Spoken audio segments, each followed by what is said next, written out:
Happy trade deadline day, folks. It is our Christmas today, even though all the trades happened over the last week.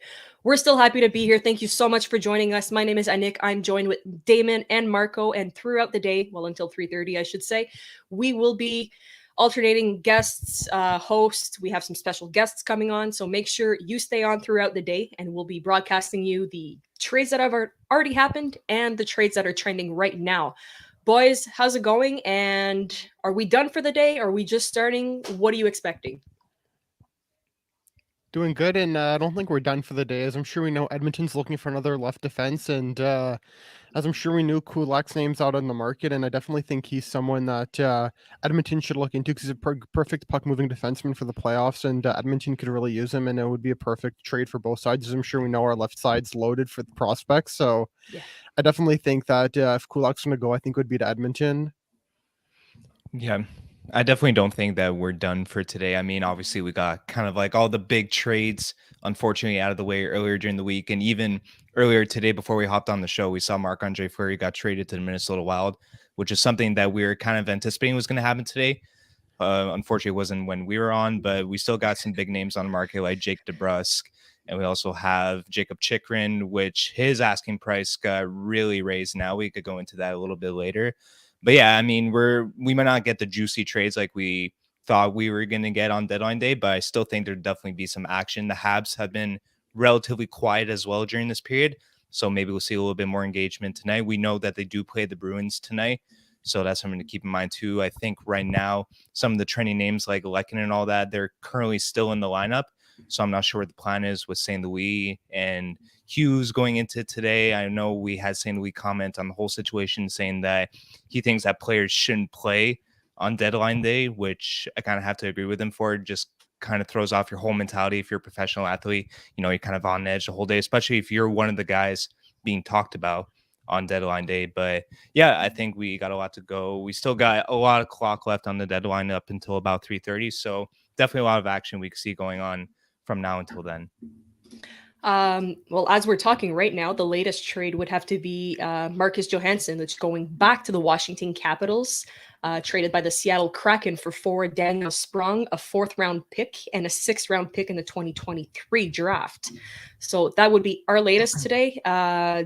Damon, I'm not sure what your knowledge is on Marcus Johansson, but do you feel like tackling this trade a little bit for us? Yeah, I can tackle this trade. He's a pretty good veteran of the game, and he's been a good playoff performer, especially when Washington was in the mid 2010s, I guess we should say. He was one of the key guys on the team, and when we all thought eventually they'd win a cup, he was traded the season right after they lost to Pittsburgh in that heartbreaker Game 7. He was traded for second and third to New Jersey and sort of became a bit of a journeyman, kind of like Alex Galchenyuk now, and he's going to be a good player to fit into their bottom six, I should say. I could see him on their fourth line with Nick Dowd and Garden Hathaway for the playoffs, and Washington's a team that I think could win a playoff round or two, and it's going to be a good trade for both sides because Daniel Sprong isn't very old as well. Like, he was, I think he's 26, I'm pretty sure 25, somewhere in that range, and he does have a nice release of the puck and a good shot, so Seattle should be happy with what they got, and this is a trade that I see both teams getting a win out of. I guess my question, I'm so sorry again. I'm going to have to apologize. To Throughout the whole show, my dogs are very, very, very upset with this trade, apparently. Somebody's at the door, but I'm not going to go pick up. So if you're watching, well, I'm sorry. Since we're talking about the Kraken, I just want to touch here quickly. So Seattle is clearly stacking up on some picks right now. Traded Lauzon and as well as Mark Giordano to the Toronto Maple Leafs. So, Marco, do you want to touch a little bit on what we can expect from Seattle? Are they going to keep stacking up on picks? Are you surprised to see that they're stacking up on picks? What's their future looking like since they're having a little bit of an awful season for their first year? Yeah, I mean, I think this is really the sort of outcome that we would have expected from an expansion team. I think when Vegas made it to the finals in their first year, this was something that was very out of the ordinary. But usually with the expansion teams, it takes obviously time for them to grow because they're brand new to the NHL, obviously, and they don't have the highest quality players on the market. It takes development. It takes picks, which is exactly what they're trying to do here during the trades, especially a lot yesterday and last night that we saw. They're basically just kind of stacking up on these picks to really develop for the future, which is a very smart move. And especially when it comes to Giordano, which is only signed for 1 year and I think he's making around $6.5 million, which is a big hit on the cap. So I know they're still retaining 50% until the end of the season, but to kind of clear your cap so that you could sign players that sort of fit your philosophy once you kind of get the time to develop what exactly that is. And just honestly getting as much assets as you can, which in this scenario is the picks. I think as an expansion team, that's something that you could utilize the most, and that's what will be most beneficial to your franchise going forward. So definitely a good move for them, trying to stack up picks, get as much as they can. And I think especially with the trade with Giordano to Toronto, they got 2 seconds and a third. So I believe so. I mean, that's something that was obviously probably their biggest haul out of all the pick collections that they got. And if we could kind of touch on the Giordano trade a little bit, go for it. I want to kind of get your guys' thoughts on this too, because obviously he's a big player. He'll definitely help out the Leafs because up until now, they've been unlucky with Jake Muzzin's injury, and obviously that Morgan Riley, who's their star defenseman, but they always needed that sort of extra big guy to kind of help him out because the Leafs back end kind of lacks a little depth, in my opinion. And sometimes we see this. They're very, at times, inconsistent team because of how their defense or their goaltending will let them down. So I definitely think someone like Mark Giordano could help them out a lot if they believe that they could make a push for the cup, which in my opinion, I don't think that they currently have the team for, especially considering the competition in that division with Florida. And I mean, they would also have to go against like Carolina and teams like that, which I don't think right now that they could beat those teams. So to have Giordano as a rental till the end of the year, in my opinion, to give up 2 seconds, at least they avoided giving up Nyes, which is someone that Chicago was interested when they had a sort of trade for Fleury, kind of speculating. So at least they avoided that, but 2 seconds to give up for a rental basically till the end of the season. I don't know what their plans with Giordano are going to be after. I know he's going to be a big hit on the cap if they do want to extend him because he's making currently like $6.5 million for Seattle. But Toronto's one of those teams that don't have a lot of cap space. I mean, they have Mitch Marner on like a 10 mil contract. They have Matthews. The cap is not friendly with the Leafs. So right now, it's a big kind of question mark what Giordano's future is going to be. But till the end of the season, I mean, we saw him do this with Joe Thornton too. It didn't really turn out with the rental. I don't know. Clearly, they believe that their team that could contend, that they could hopefully make it past the first round of the playoffs, which just doing that would be a big step in the right direction for them.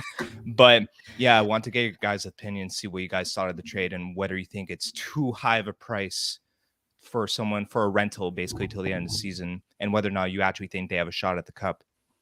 Yeah, for the fans in the chat, please stay active with us. Give us your thoughts. We'll put them up on the screen. And if you want to come on the show to discuss any trade that you want or whatever we're talking about, send us an email, habstonight@gmail.com, and we'll gladly have you on the show. We really want to engage with you guys today. So we're going to keep the roller going at the bottom here so you guys don't forget the email. Again, send us an email. We'll gladly have you on. To touch back on Toronto, Marco, I think you made some great points.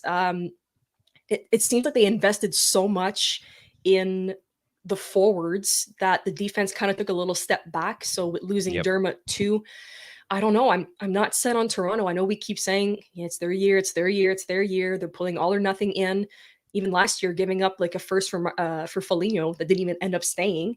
So it's a lot of bonehead moves I find that are going on. And I think you're making a great point when you're saying they have an amazing team. Don't let me get that wrong. Toronto has been strong for so many years when it comes to the regular season, but now you're going to face first round. Let's say you're facing Tampa or even Florida. Florida's a different kind of beast this year. So it's going to be tough for Toronto to even if they get past the first round, going all the way. Even the West, I think we're forgetting how strong the West is right now. Minnesota has just been jacking up their whole team. You've got Colorado that's going to be a beast as well. So I don't know. I find 2 seconds was a little steep to pay, especially for a loaner. Like you said, you don't even know if he's going to be sticking around. And if he is, are you able to afford a contract next season? I know he's from Toronto. It's probably his dream. He had pajamas as a kid, like Captain Underpants here, but it's, I don't know. Damon, you missed whatever we said, but just to loop you back in, we're talking about Mark Giordano to the Leafs. Did they give too much? And what are your thoughts on it? I think they gave the right price, in my opinion. I definitely think it was a good trade for both sides. I'm sure we know Seattle, they're cracking up second round picks, and they're loaded on picks now, and that's good for their future. So I definitely think that this trade helps out, at least because the one thing they were missing last year in the playoffs, as I'm sure we knew, was back end defensemen, especially veteranosity. We do know they had Foligno, but it still ended up leading them to another first round exit. But I do think that he will be a big key in them if they can get past the first round. If they can is the key word here. Yeah. If they can get past the first round, I think Giordano will be a big key. And then also same with Colin Blackwell, because the big thing that Toronto struggled with last year is they didn't have a good enough bottom six. I always thought it like this when the series happened. Montreal had more depth, but Toronto had better top six. And we used our bottom six effectively to sort of tire out their top six, and then that's how we sort of ended up beating them in the playoffs. And Toronto really needs to add to that third and fourth line there, and I think Colin Blackwell is going to be the perfect addition along with Mark Giordano for the veteranosity, and it'll also take the load off of Morgan Riley and Rasmus Sandin as well. Just want to touch on this comment here and get you guys' perspective. So instead of getting Gio, do you think that the Leafs should have went for a goalie? Because you have Mrazek on waivers until, well, right about now. Not sure if he got claimed or not, probably cleared. You have, like, for me, I don't trust Campbell to be your full-on starting goalie, especially against the teams that you're going to face. So do you guys feel that Toronto should have went for a goaltender instead of going for Mark Giordano, or are they possibly not done and looking to add maybe goaltending? The thing is, if we would have had this conversation near the beginning of the year, let's say before the All-Star break, I think that none of us would be kind of saying that Toronto should be getting goaltending because Campbell is red high. And I mean, Mrazek wasn't really showing much because Campbell basically took the whole workload. But now he's kind of had to step down in his game, and he's obviously injured right now. The question is whether or not he's able to bounce back, which I think Toronto made it pretty clear that they have a lot of faith in Campbell, in Shalgren, and in Wolves. So for them, they clearly believe that their goaltending is steady enough to kind of lead the way in the future. You know, there is rumors about Fleury going to them, and there's a big asking price for him, obviously, which for Nyes, which was a prospect that Toronto did not want to give up, and good for them for not giving him up. I think that would have been a big L, especially if you would have given him up for Giordano. But I think it was Darren Drago who said it, that if Toronto was going to sort of give up that sort of first round pick equivalent or multiple seconds, which they ended up trading for Giordano, it would be for a defenseman and not for a goalie. I mean, right now, I think it's easy to say, looking at their current goalie situation, that they kind of have an emergency player playing for them. Like, yeah, they should trade for goaltending. But at the end of the day, it comes down to what Jack Campbell is thinking, whether he thinks he could bounce back, because I think his confidence at the end of the day is what's going to matter the most for that team. And the organization clearly has faith in their goaltending. So they said, okay, if we're going to give up big assets, it's going to be to improve our defense, which I think is something that's been a long time coming for the Leafs. Yeah. And adding Giordano will definitely help them out for a playoff push. But I'm with you, Nick. I don't think that they could really make it far given their team. I know they may not have much choice considering the big contracts that they have and how they're not going to be there forever, and how fans are getting kind of frustrated as well. We know, like, it's not easy being a Leafs fan. They've been through so much torture over these past decades. But so there's a lot of expectation. I mean, the Toronto sort of market is very, very tough to play in. But you're looking at their past attempts at kind of going far in the playoffs, spending picks on rentals like Thornton and Foligno, which did not pan out. Hopefully it works out with Giordano. I think Giordano is someone who could really help them out. So I'm okay with them sort of giving up a little bit to improve their defense, and the fact that they didn't give up a first or Nyes, I think, is a good haul for Toronto. And for them, we'll see if Giordano will pay off, whether or not they can make it far. But yeah, I mean, they clearly have faith in their goaltending. I guess we'll stand by. We'll wait to see what exactly will pan out. But yeah, if Campbell doesn't really reach that level like he was before the All-Star break, then in hindsight, I guess you could say that they should have gone after Fleury. Damon, sorry, just to cut you off for a second. So in a few minutes, we will have our first guest coming on, and this is the surprise guest. So we're happy to announce that John Liu is going to be joining us live in a few minutes. Just communicated with him, so it won't be long before he jumps on. So that's our first surprise guest for the day. TSN's John Liu. So stay tuned for that, you guys. Sorry for cutting you off, Damon. Back at you. So I was going to say this about the Leafs. I definitely think also in the back end, especially when I say the back end, I mean also goaltending. I think they're also a very interesting case because we do know Campbell. We do know how talented he is and how hard he's worked to get to the NHL. We all remember the story, 11th round pick, and I mean 11th overall pick, and he didn't get to the level that he was supposed to play in. But then through good coaching, he ended up getting to the NHL and worked really hard. And I definitely think for Toronto, this is what I believe they should do. If Mrazek clears or gets claimed, it's cleared cap space. And the one thing I would like to see them do is try to trade for Semyon Varlamov since he's coming up to an expiring contract. And he, in my opinion, he would be a really good fit in Toronto because he has played well in the playoffs. Also lost 2 playoffs. He played really well in the series against Tampa. So I definitely think that that'll be a big W for Toronto if they can get Varlamov because he might not get them past the first round, but he could at least push them to the brink. And you never know if the Toronto's core can end up waking up and don't resemble a sleeping giant during the playoffs. They can actually do something if Varlamov can to stay steady on the back end and keep the games close. And it's definitely going to be a very interesting one. And oh yeah, thanks for DAS 41111. Your comment. Yeah, he won the Olympic gold medal for Toronto. I definitely think that he would actually be a good fit in Toronto as well. He was a really good goalie, and he shut down a pretty good Russian or ROC team, I guess I should say, because of the Olympics. So, Marco, any comments on Sateri here? Sateri, yeah. Well, I mean, right now Toronto's sort of looking for that goalie depth because I think right now it's kind of like an uncertain time for them. I mean, they have a lot of faith in Campbell, like I just said, but you got to have decent options, going down. Kallgren's been impressive as of late, and Sateri now winning the gold with Finland. Obviously, him being as young as he is, it's a very encouraging sign for the future if they could kind of get that sort of good prospect there, and hopefully he turns out to be someone who could be a reliable number 2, maybe even number 1 later down in his career. Who knows? But Damon, and I want to go back to your Varlamov point. I definitely agree with you there. I think that Toronto should look into getting somebody who could be like that backup, especially when it comes in playoffs. If Campbell gets injured again, you're going to need a solid number 2 to kind of hold the load. Varlamov, I think, would be a perfect sort of fit for Toronto and what they would want to do.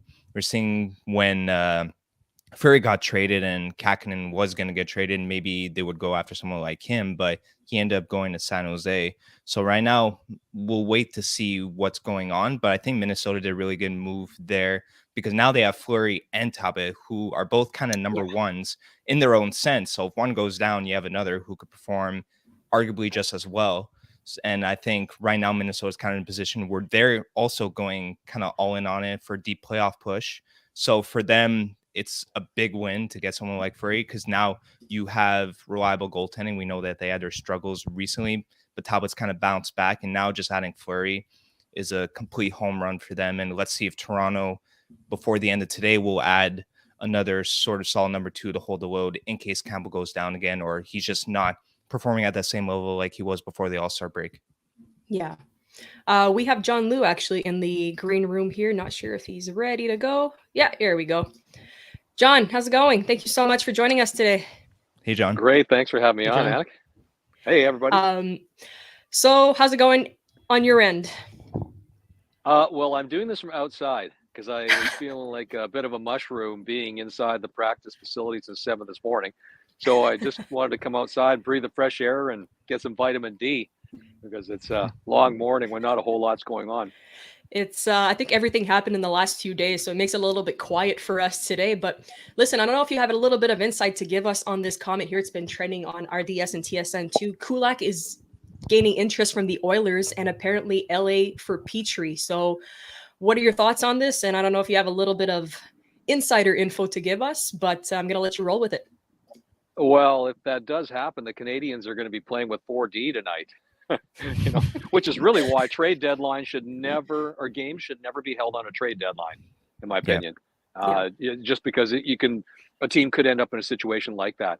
But as far as Kulak is concerned, if that does happen, it's not surprising simply because as a UFA, you don't want to potentially be left holding the bag at the end of a regular season if all of a sudden, yeah, you might like that player, he might like it wherever your organization may be, but all of a sudden, if something comes out on July 1st, well, it'll be later this year, July 13th, Yeah. that is more favorable. These guys still have to look after they have to maximize their income over the course of their careers. Ken Hughes can say how much he likes Brett Kulak, but if another team ponies up with longer term and higher AAV, then you can't blame Kulak for walking, right? So Yeah. if there is the opportunity to get an asset or assets for him that are going to help the Canadians long term, well, then you got to pull off that deal. And frankly, the Canadians, not to disrespect Kulak, the Canadians have some good left shooting prospects on D coming down the pipeline. So Yep. you can't overvalue a player too much. You can't fall in love with a player too much if you're in the fan base, because it's just the nature of the beast. And Kulak, he certainly upped his game in the last 6+ weeks since Marty St. Louis took over. But ultimately, he's a depth guy. Middle of your rotation, third pairing if you're a really deep team. So yeah, if a deal comes along that's worthwhile, then absolutely. Same thing for Petrie, simply because we all know Kent Hughes has made it abundantly clear, at least on 2 occasions, that he had intended to trade Petrie. And so if the market is there for him and he finds that it's a sufficient offer that's extended his way, then why not do it now instead of waiting until draft week? Because who knows, maybe something doesn't happen on draft week, or touch wood that nothing happens to Petrie, but what if he suffers a serious injury between now and the end of April? Something that puts him out of the mix, rehabbing for like 6 months or something, then all of a sudden draft week, it's going to be a little bit of a dodgier situation to potentially move the individual as well. So I think if they have sufficient offers coming their way, then by all means they should do it. Another trending subject would have to be obviously Artturi Lehkonen here. The interest was said to be a first-round pick, but rumored that they might accept a second-round pick. Wanted to get your thoughts on Lehkonen's value with all the other trades that have been going on since yesterday. Has it gone down? Has it gone up? What do you expect if he leaves? Well, I guess it really depends on which teams are in the mix, because we don't know for certain, correct? Yeah.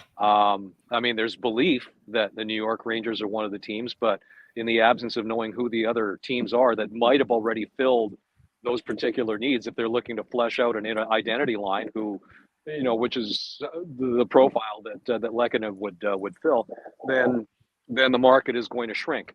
So, can't really say with any certainty whether this would be a good, just what the size and the intensity of the market for Lehkonen would be. But personally, from my viewpoint, when you talk about players who do form an identity line, and that's a crucial component of any team that's trying to be consistent and put together a competitive squad for the long haul. Artturi Lehkonen is absolutely that type of player. If they did, and this could become part of a chain today. If in fact there is movement, if Jeff Petrie does get dealt, that's 6.25 that comes off the books for the next 3 years. Well, there's your money right there that you could sign Lehkonen to a midterm or long-term deal, depending on which way the player and the team want to go, and give him a decent raise as well, because he's on a bargain contract right now, Yeah. given what he does for the team. And actually, it's nice to see that this season it seems that he's been, up until Marty St. Louis was hired, Lehkonen was one of the few bright spots on this team, and it just felt like the majority of the fan base had started to appreciate him and not focus so much on his lack of grade A finishing skills, but rather what he brings to the team from a metric standpoint. His expected goals for percentage, his Corsi for percentage at 5-on-5, what he does on the penalty kill, what he does on the forecheck, just how professional he is. There's a lot of things that aren't sexy stats or things that show up on the score sheet that really speak to a player's value. And Lehkonen, for the majority of his career, has been that. So it's nice that it feels like the fan base, and certainly the team, we know that the team wants to hold on to him. Hughes said that Lehkonen is part of the fabric. He's on record as saying he's on part of the fabric of the team's culture. That's a really strong statement coming from a GM who's new on the job and is trying to figure out who is going to be a part, who he wants to be a part of this team in the mid to long term. And so if Lehkonen is still a Canadian 2.5 hours from now, then I would imagine that they work towards signing him to a pretty favorable deal from both sides come the offseason. Marco Damon, I don't know if you want to get a question in with John here. We don't want to keep him for too long. He's got an insane day. Yeah, I can imagine the day you have, John. I just Really? want to know if you're hearing anything on Yoel Armia, because I do know Darren Dreger reported that teams are calling on him. And do you know if he's someone that teams are interested in, or if we can move him by the deadline today? Well, certainly. Yeah, I mean, he doesn't have trade protection, so it's just a question of, is a team willing to accept his shortcomings at 3.4 for the next 3 seasons? That's a pretty steep price tag for a bottom 6 forward. But the thing is that if Armia does get moved, basically teams that are courting him would be going on the strength of what he showed last spring, and pretty much that's about it, because he brings what he shows in his toolbox is just so inconsistent that it's hard to really love that contract. You might love what the player brings in the postseason. I mean, I was looking at the numbers. He was tied for second in goals, 5th in scoring in the playoffs last year. He was 4th in Corsi for percentage at 5-on-5 and 7th at expected goals for percentage. So when he's protecting the puck and using his size and reach, he basically holds onto the puck. Defenders and low in the offensive zone can't get the puck off him. He's got a sneaky good shot. He's got good hands in tight spaces, but we just see that so seldomly, or just so sporadically. So I can believe, that absolutely that there's interest for him. That teams might be hoping that they can get that type of player, the one that showed extremely well in last year's run to the Cup final, but would have to accept the warts that come along with a contract that he signed last summer. Yeah. John, I hope you're having a good day so far. The weather here in Montreal is beautiful. I'm not sure if you're in Montreal right now, but in Brossard, outside the facility. Yeah. So Montreal, yeah. Yeah, we're having a pretty nice day for the most part, so I'm glad you're enjoying the weather out there. Want to get one question in, because there's some rumblings, obviously, about Jeff Petrie. Want to get your sort of input on what you think his potential return could be for the organization.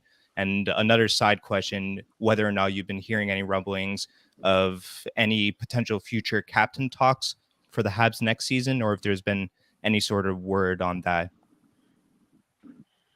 Well, I'll start with the captaincy and the fact that that Kent Hughes has gone on record saying that he's trying to deal Shea Weber's contract would indicate that the Canadians have every intention of moving forward with the captain next season.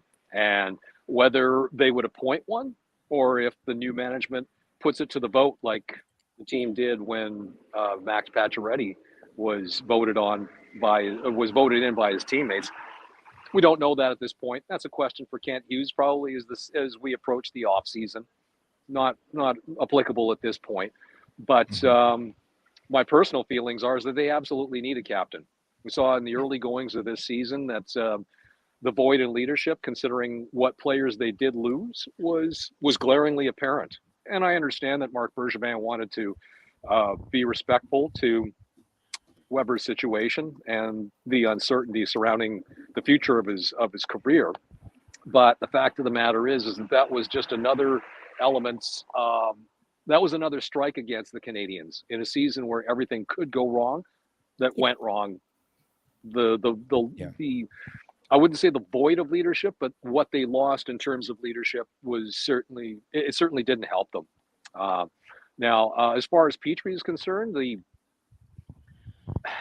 return, to be honest with you, I would think that if the Canadians could get, I think they would do very well to get a return like they did for Ben Sherratt, like a first-round pick plus a prospect, a B prospect, simply because they are dealing from a position of weakness. Because everybody in the league knows that Petrie wants out, and the pool shrinks because he has trade protection, modified no trade, no movement clause.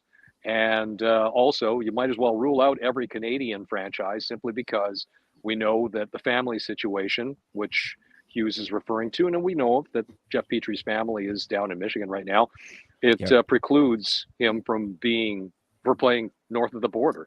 So that really shrinks the pool, and it puts the Canadians in a positioning of weakness when it comes to bargaining. And so, from my viewpoint, if they can net the same return that they did for Sherratt, then they're doing really well. But we shall see whether that happens today or sometime in early July. John, I'm assuming you're going to have to get going here because it has been reported that Brett Kulak has been officially traded to the Edmonton Oilers. Before you go, your initial thoughts on it? Good fit, bad fit? Were you expecting it? Good fit well, we've been hearing a lot of it in the last couple of days, but it's a good fit for the Oilers simply because you have a solid left shooting defenseman who can play both sides, and Kulak is from Alberta as well. Yeah. So he gets to go home. I think there's a lot of positives for the player, and I think that's when you take a look at where have the Oilers been a little bit suspect, it's been inside their own blue line. And with the way that Kulak has been playing of late, I think that it is a good fit for the team. Perfect. Well, John, thank you so much for giving us the time today and hopping on, chatting with us. We're wishing you an awesome day, and hopefully we'll get to have you back on the show soon. Okay, my pleasure. Take care, everybody. Thank you. Cheers. Thanks, John. Bye-bye. What a guy. Yeah. So happy to have John join us today. Thank you again. Yep. So again, breaking is we have Kulak. I'm just going to put a banner down here. To Edmonton. The return is still pending. So if we're going to speculate here, Damon, what do you think the return is going to be for Brett Kulak here? I think it could be either a second or a third round pick or a B-level prospect, someone, let's say, like Tyler Tullio or something. So I definitely think that we could get, we got something good for Kulak, and I definitely am happy that he's going to have a chance at a cup with Edmonton. But if Edmonton can get a goalie, that would be a plus. Let's just say that. I don't know You how much think? Yeah. I'm just trying to be nice here about Edmonton, but I could go full, like, if I ever meet Ken Holland, I'll just give him a whole lecture about how they need a new goalie. I would pay to see you yeah. do that, to be quite honest. I would pay to see you Yep. go on a rant with Kent Holland. Marco, For sure. go ahead. Yeah, well, I mean, I think it kind of depends on how we sort of compare Brett Kulak to the other sort of defensemen that we've seen Bendel. We know that, for example, Travis Dermott, I think he fetched a third. So when you put kind of Kulak into that mix, you could kind of speculate a third and a prospect or just a second. I know that Hughes and Gordon, they want to build for the future. So obviously having those picks will come in handy. Obviously the second being better for the future, especially if you get one for this year, because I don't believe we have any second round picks for this upcoming draft. So if he was able to fetch a second for Kulak, I think that's a good sign. And like John was talking about before, we got a lot of defensemen in our pipeline, a lot of young talented defensemen. So losing Kulak, I think at the end of the day isn't a huge concern because we have those guys to kind of rely on. Maybe for tonight's lineup, because we don't have the main defenseman that we're going to be able to play with. But no, I think that then kind of really taking the most out of his potential return and sort of optimizing on that is a good move for the Habs. And Oilers are someone, like John was saying, was someone who's been struggling on the back end as of recently. Well, as of late, really. But yeah, hopefully the Kulak helps them out and they can make the playoffs. And maybe if they get past the first round, I think that'd be a win for Edmonton. We'll still wait to see what the official return for Kulak is.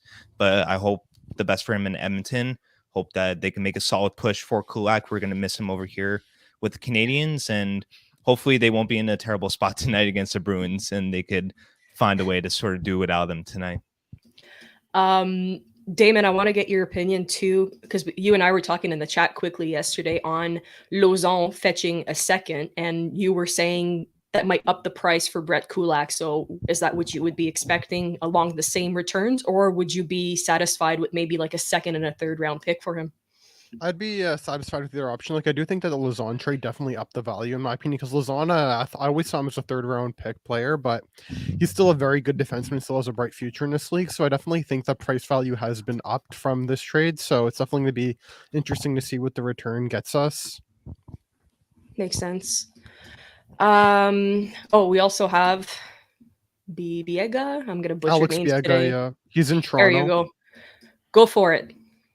Yeah, Alex Biega has always been an interesting case in my opinion. He's someone who's more been a third pair defenseman in the NHL. He's sort of bounced around different teams. He played for Vancouver, played for Detroit, and I think he played for trying to remember what I'm blanking here, but I remembered he did play for another team, and then of course worked his way over to Toronto. And yeah, it's definitely an interesting case with Biega. So I don't know what's going to be big here because he's always been someone who's hopped around. He's sort of been a freelance third pair defenseman or healthy scratch. So yeah, it's going to be an interesting case in my opinion. What happens with Biega?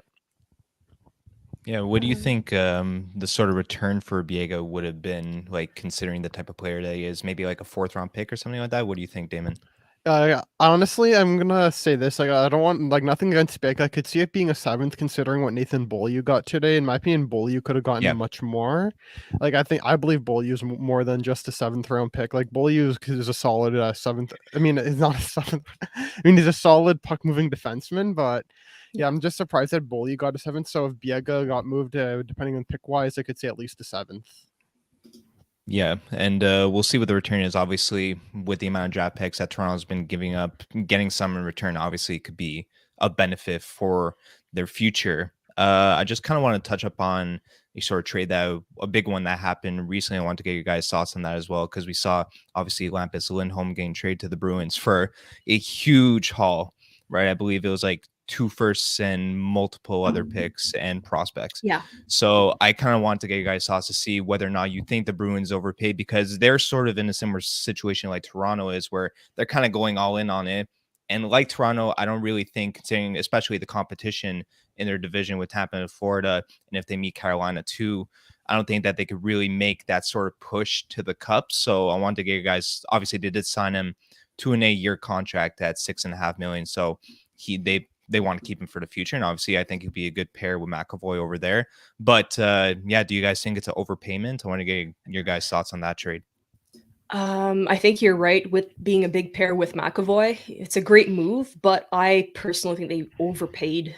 Like, I don't know what they're doing with their picks. They have a history of doing that. So, I mean, it's just my personal opinion here. But Damon, you're probably going to be able to tackle this a little bit better than me when it comes to prospects and picks here.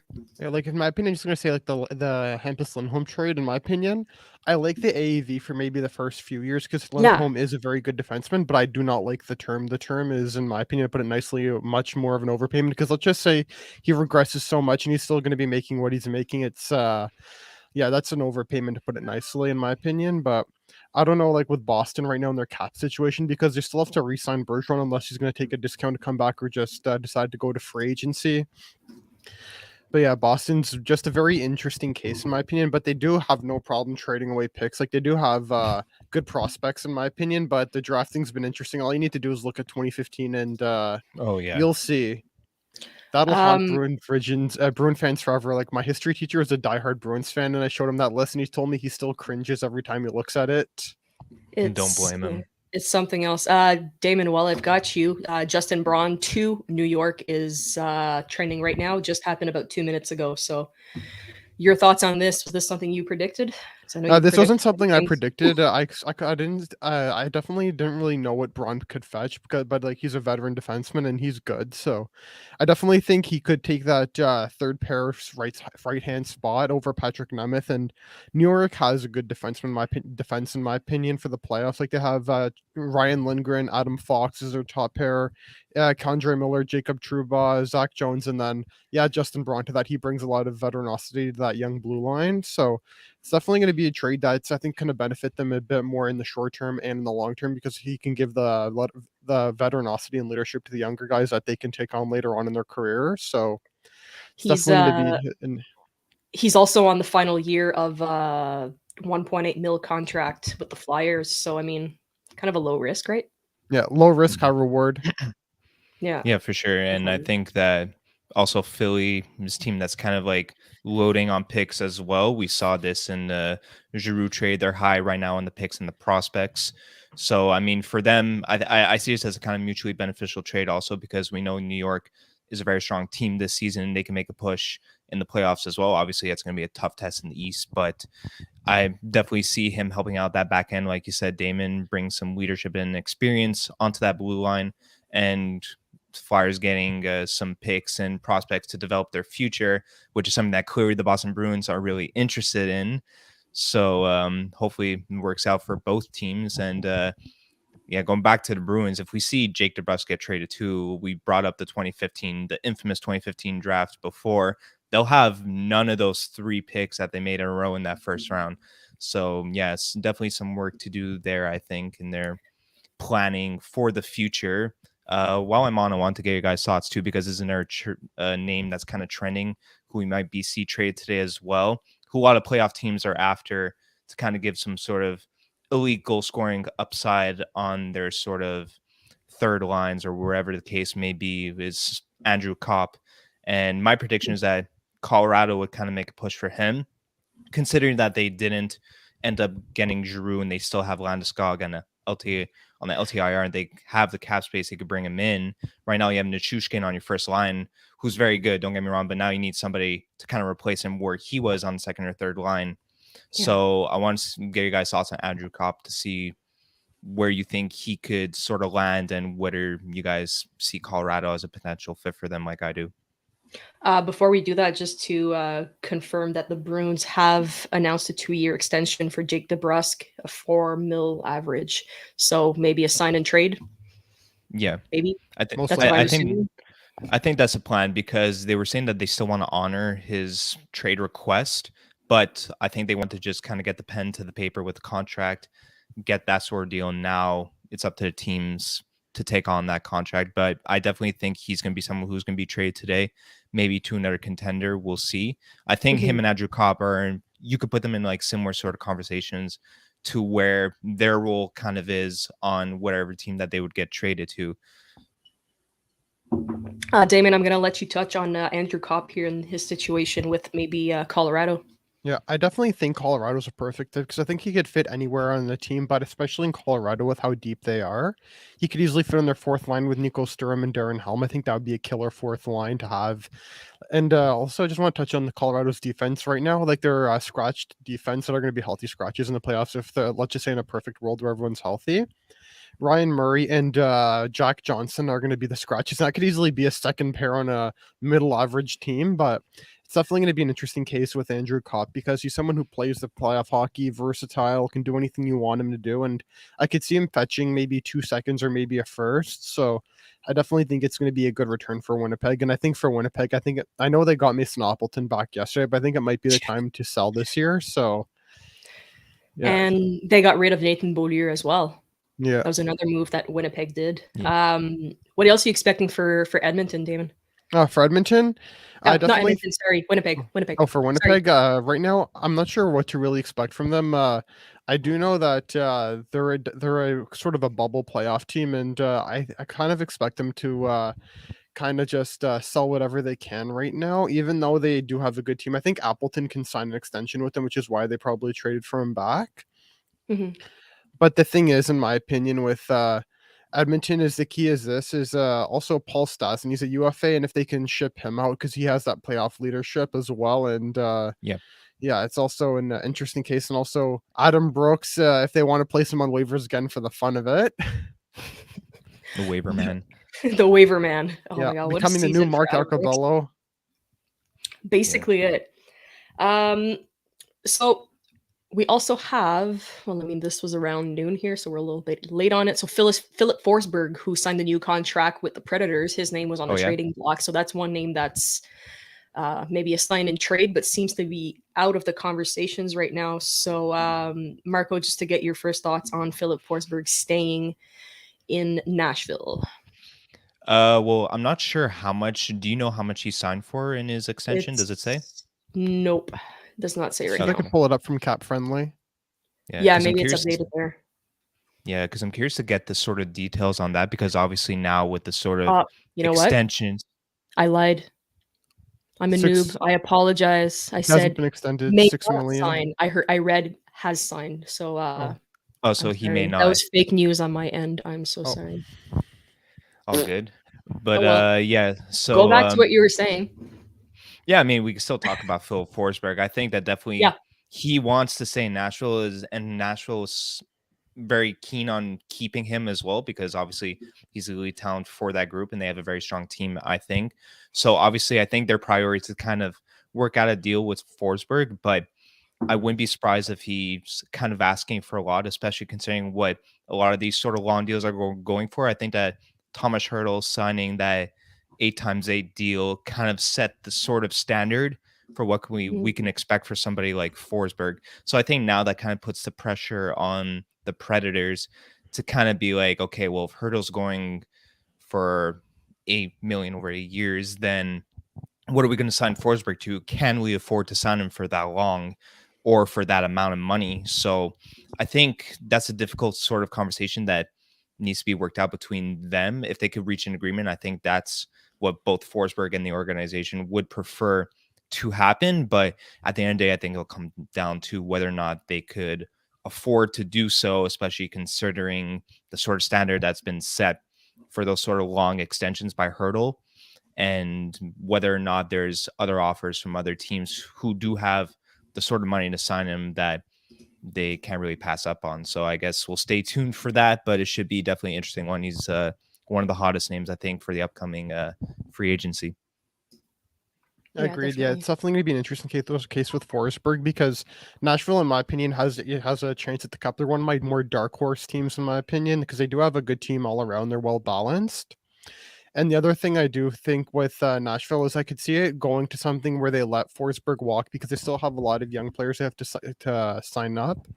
They have Luke Cunnin, who's arbitration eligible. They have Matt Luff, Yakov Trenin, and then also Tanner Jeannot, who's been having himself a year, is going to be doing 2 years. And also with the flat cap, as I'm sure we know, as much as I hate using that word, because we don't see as much free agents signed and as much players getting extensions and salary raises that they deserve. So yeah, I could see it being something where they let him walk, or they'd try to just assign him for whatever they can. So it's definitely going to be an interesting case that happens. Or I could see them maybe moving another contract. Let's say since Duchesne and Johansson are playing well, I wouldn't be surprised if one of those two guys or both get shipped, because their value is really high. And as I'm sure we know, Gorton and Hughes have said it, it's like the stock market. Yeah. Buy low, sell high. So yeah, that's the way I see it. Just to switch a little bit of a subject here. So I want to touch on Sarah's point. So maybe we can tackle this, because there's been a lot of moves and discussions. So talking about goalies on waivers, Mrazek, does he get picked up? Yes or no? And let's touch on the Marc-Andre Fleury trade, since he had to waive his no move clause to be traded to Minnesota. And I want you guys to touch on the type of team that Minnesota is building right now for the playoffs. I think they're being underrated by a lot of fans. They're going to be in full force come playoff time. So Marco, I'll let you go first on that. Yeah, I definitely think that Minnesota's kind of been sort of a dark horse all year long, and they've made it a lot further than a lot of people would have initially expected this season. And they've been sort of a team near the top of the standings for most of the year. They've been pretty consistent with that. And I think that they have a very strong team, and that their interests are kind of going all in on it, making that deep playoff push. And I definitely think that they have the depth in their lineup, especially with Matt Boldy really showing up on their second line. I just think that they really have their team with a lot of depth right now. And I think that one sort of, I guess you could say, weak spot was the goaltending. Like, their defense is solid. They have a lot of depth over there. So it's kind of the opposite of what we're seeing in Toronto, obviously, before the Giordano trade. But now, like, I know I mentioned this earlier, but them picking up Fleury is an absolute home run, because now they have two reliable goaltenders that they could sort of rely on. I think might be sort of a 50-50 split scenario like we saw in Vegas with Fleury and Leonard. But I mean, worst case, if you do have one stand out above the other, I mean, it's either going to be Fleury or Talbot, which are both solid options. I mean, Kakkinen also was a good backup, and he's got good potential for the future. But when you're a team who's really kind of going for it in the playoffs, it's kind of risky to rely on those younger guys for that sort of role, for what you want to do when it comes to a playoff push. So now having a veteran Stanley Cup champion like Fleury on your team, it gives you a lot more freedom and a lot more, I guess you could say, comfortability going into those playoffs, because obviously whenever you get to the playoffs, there's going to be tough teams. You're going to need your goalies to steal a few games for you, which we saw Price do for us last year, and a lot of other goalies going forward. So, I mean, for Minnesota, definitely a big fan of that Fleury trade. I think that'll definitely help out their playoff push. I'm curious to see what the goaltender split will be like over there. And I guess going on Mrazek now, I think that there might be, initially I thought there were some teams that could pick him up, like let's say San Jose, but now we saw Kakkonen going over there, maybe Edmonton or Edmonton, maybe picking him up because they haven't really been fortunate with Mike Smith's health throughout the whole season. He's kind of, unfortunately, he's a very good goaltender, but it's tough to say. He's kind of made of glass, and he's kind of at an older point in his career now, so it's completely understandable. So, and I definitely don't think that Mikko Koskinen is someone who will take you far in the playoffs, which is why I thought that they'd be someone who'd be in on Marc-Andre Fleury from the start, because if you think, well, they definitely do have the offense for the playoffs. Defense now with Kulak obviously is a little bit better, but I mean, it could use some improvement, obviously, but you need that goaltender. And I mean, you're not going to win a playoff series, I don't think, with Mikko Koskinen. Does Mrazek help you out if Mike Smith can't stay healthy? I don't really know, but it's tough to say. Mrazek last year was a starter with Carolina. He was like a lot better than he was this season. I don't know what happened this season, but he just hasn't been at that level that he's been sort of used to his whole career that we've seen from him. So it's tough to see whether teams really believe in his ability or not. Can he be utilized as a solid backup? Yes. But can a lot of teams afford to bring him on? And how does that affect your current goalie like lineup situation? Because obviously you need comfortability there and chemistry. You need to keep the goalies happy. You got to keep them motivated. That's kind of like a fragile group there. So you can't just bring guys in and out whenever you want either. So I don't know. When it comes to Mrazek, it's kind of a tough scenario, but I guess we'll see whether or not he clears waivers. My prediction is that he does, but who knows, if there's a team that believes in him and they want to pick him up as a good backup option, then I mean, I'm with them on that as well, but I guess we'll stay tuned for that. Damon, there's also, just to bring another goaltender in the picture here, there was also a lot of talk about James Reimer being moved from the Seattle Sharks.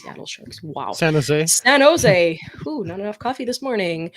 San Jose Sharks. So do you see him maybe being moved as well? And if so, what's a potential location? I know Steve Dangle has been crying on his stream to have Reimer back in Toronto for the playoffs here, but do you see that as a possible like scenario? I actually do, yeah. I think it would be another interesting scenario because Reimer actually hasn't been playing too bad for San Jose, and San Jose has not been great this year. So I think if Optimus Prime, or as Steve Dangle would always say in his streams and all of his LFR rants, that would be, in my opinion, a fun fit to see. And I do think he would be a good starter there. But in Toronto, it's still, again, we really don't know whether they're going to add enough to be able to compete with a team like Tampa or Boston or Florida, but it's going to be a very interesting case if they bring back Reimer. I'd love to see that, but like I just can't stress how much I'd like to see that, and see Steve Dangle go crazy about it. Oh yeah, and I think he's someone too who could potentially be someone who could fit in on the Edmonton side of things if they're interested in going for Reimer.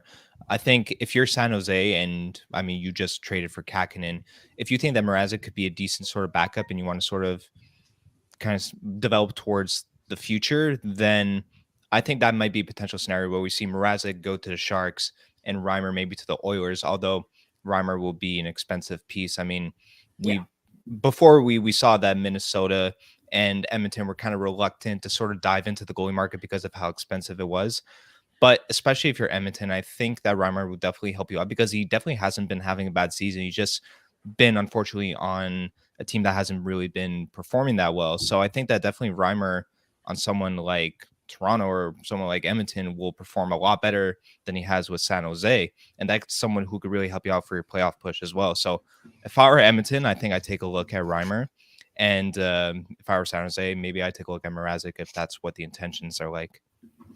I feel like we touch on this a lot here, but even John touched on it. You've got, and Damon, I know you have some strong feelings about this, but Ken Holland has flat out said he's not looking to make any big moves, maybe adding a defenseman. Well, obviously adding Kulak now, but like, what are your thoughts on what Edmonton is doing and how it's going to affect their playoff push with the lack of moves that they've made? Are they going to be solid enough when it comes to goaltending? I know, Marco, you just touched on it, but are they done?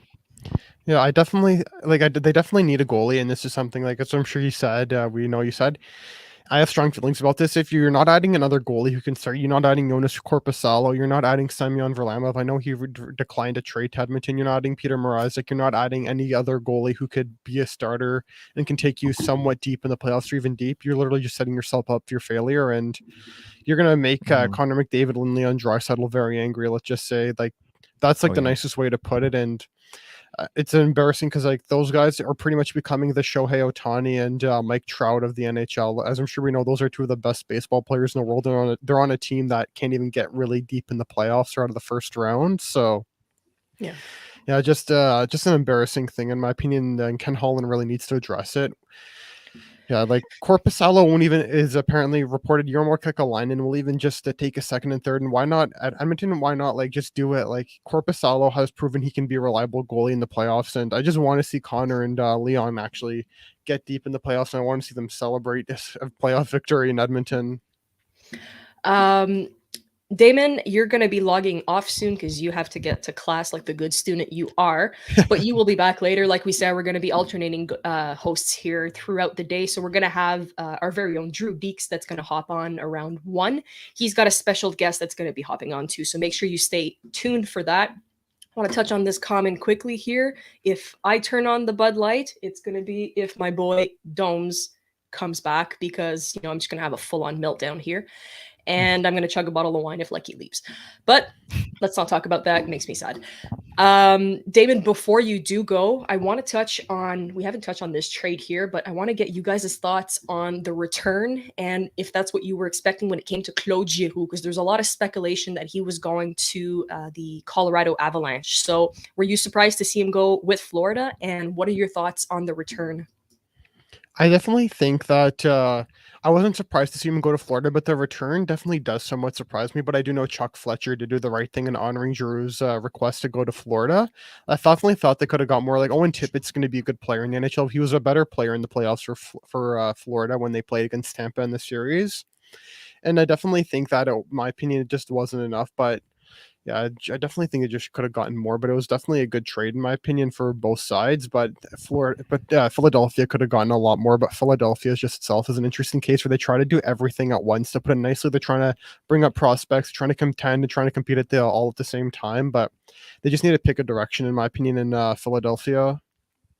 Yeah, I think that Philadelphia is someone who's kind of looking towards the future right now. I know that they made their sort of mistakes in the draft when they took Cam York over Cole Caulfield, and I forgot who was over Cale Makar. So they're definitely Nolan Patrick, yes. So they're definitely trying to redeem themselves on their sort of mistakes. And right now, they're in a position where they're sort of kind of retooling their roster. And Giroux was going to leave at some point, and like you said, Damon, he really wanted to go to Florida. That was his destination choice. I thought that Colorado would also have been a good fit for him, but at the end of the day, it comes down to the player's preference, and Florida was that. So considering that he was set on going to Florida, when you're Philadelphia, you kind of have your backs towards the wall. You don't have much bargaining power when it comes to a potential trade because you know that Giroux is going to get traded, but he only kind of wants one destination. So if you're Florida, you have that sort of bargaining power to kind of be like, okay, yeah, like, but why would I overpay if I know that your player's not going to go anywhere else? Like, yeah, let's make something work where we both get a comfortable, I guess, return. Could you have gone more for Giroux? Yes. Was a return bad? I don't think so, but you could have definitely gone more. But considering the circumstances, I definitely think that Giroux was going to go to Florida either way. So I think they got what they could for him. Considering that, could have gone more? Absolutely. Mm-hmm. Also, let's just keep talking about Florida here. So Florida obviously going to be a different beast this postseason. I'm fully on the bandwagon. Just going to state it right now. We haven't talked about Ben Sherratt being acquired by the Panthers. He is actually going to meet his teammates for the first time this Wednesday when they come to Montreal. This morning, he was on the ice without a logo. It was a little bit sad to see. What were your initial thoughts when Ben Sherratt left? And are you happy with the return? Were you expecting more? I just want to get your thoughts on it. I mean, I definitely think that us fetching a first-round pick was huge for that. And we also got the prospect involved there. So, and when you compare that to the Toffoli trade, you could say that we got a similar return. So just saying that we got a similar return for Ben Sherrod for someone like Tyler Toffoli, I think that's an absolute win when it comes to us. And we're in a position where we're sort of looking in retooling the future for the future, preparing for that. So I think that Ben Sherrod was definitely someone who is ultimately going to get traded. And I definitely think that they capitalized on the return that they could for him. Am I sad to see him leave? Of course. I definitely wish the best of luck to him in Florida. Now they have a very scary team. And I mean, for them, they made a good sort of early acquisition because now we know that Aaron Ekblad is going to be out till the rest of the regular season. Prayers up for Ekblad. He had a very nasty season-ending injury last season. No, yeah, he had a very no. He had a very nasty season-ending injury last season. I don't know if it was on the same leg that he got injured, but it was off. Poor guy. But no, yeah, it was. He can't catch a break, unfortunately, and he was on such a tear this season as well. So hopefully he heals quick. Obviously, leg injuries are the worst, so we hope that he could get back to his form and that Florida could make a deep playoff push, because when healthy, they definitely have the team to do so. We know that Ben Sherrod's sort of a different sort of defenseman. He's more on the kind of gritty sort of defensive side of things, whereas Ekblad's more of that offensive defenseman. Obviously, he has good defensive potential, but he's known for his goal scoring. He's known for his offensive upside, along with Mackenzie Weegar, which luckily for them, they still have. He's going to be your guy power playing your quarterback now with Ekblad gone, and now Sherrod will provide more defensive support on your back end. So for Florida, I think you're happy, especially considering that you want to go for that playoff push. They 100% have the team to win a Stanley Cup. Them and Colorado both. I think that's sort of the final that we're all, as hockey fans, sort of expecting to see. And hopefully Ekblad will come back and it'll be more entertaining for us. And I want Ekblad to have a shot at the cup as well. But yeah, I think at the end of the day, we got a really good haul for Ben Sherrod, especially considering that it was very similar to our return for Toffoli, who's a completely different player. And for them just getting Ben Sherrod, especially considering Ekblad's injury, I think it's really going to help out Florida in the short term. Yeah, for sure. And I mean, you've got Ekblad's contract that's now on LTIR too, right? So you've got a lot of cap space that's freeing up. So, I mean, what Florida's doing is just genius at this point. But they have three second-round picks in the next 3 years or something. So what's your level of concern when it comes to drafting for them? Did they give too much right away? Is it the year that they just make you push and then go for it? Like, I'm a little bit concerned when it comes to drafting for the Florida Panthers right now. I could definitely understand the concern when it comes to their draft capital and what they could do for their future drafts. But considering their lineup depth and just how much of a wagon they are, I definitely don't see them as a team who will be somewhat on decline in the next few years. If we're going to see that, it might be later down the road. But for now, I think the priority for Florida is to kind of make a push for the cup, because you're definitely one of the top 3 teams who could do so. So I understand the concern regarding the draft picks in the future, but I mean, right now I don't think it's their main priority. Their priority is going for that cup. So, I mean, you have to do what you can, and that's your biggest asset that you could give up to acquire the players who will kind of take you to that next level. So I definitely think that they made a good move. Giving up those picks will come back to haunt them. We'll see. But I definitely don't see Florida as a team who'll be on the decline in recent years. Plus, them also only retaining 50% of Giroux's salary is going to help them out. So I think that when it comes to the cap, and like you mentioned, Ekblad going on a long-term IR, they could add even more players there. Maybe giving up the draft picks, considering that sort of space you have in the short term, won't be that bad. But we'll see. I mean, obviously the picks are super, super important, and it's a huge asset for any team. But when you're a team like Florida, like Colorado, right in these next few years, you're looking at winning that cup. You're going to do what it takes to get it. So I completely understand them giving up the picks. Would be nice to keep them, of course, but you have to make sacrifices to get big returns. No, completely agree. Well said. Speaking of getting returns and sacrifices, not really important here, but I just want to touch on the quick Travis Hamonic trade from Vancouver to Ottawa, which I think was the laughingstock of the day yesterday for like a 3rd-round pick or something. And I don't know, what is Ottawa doing first of all? And today, giving an extension to Forsberg for 2.5 mil average. Now they have $9 million between two goaltenders that are not even, I don't know, I wouldn't bet on them to get me through a season. So No. what do you think is going on in Ottawa? And what would you do if you were Pierre Dorion right now? I mean, I know that if I'm Ken Hughes, I'm calling Pierre and I'm asking him how much further he wants to bend over for me to get a good trade. But what do you think? Yeah, I mean, I definitely think that a 9 million amongst your two goalies is a big sort of like wow, like moment, especially Yeah. considering like you could have someone like Marner for that same amount of money around, right? So I mean, and when you look at the goalies too, it's not like you have a Marc-Andre Fleury and Cam Talbot. You have a Matt Murray and you have Anton Forsberg, which I mean, Matt Murray, I feel bad for him. He's got a lot of potential. When he's been healthy, he's shown out, but the problem is that he just can't stay healthy, unfortunately.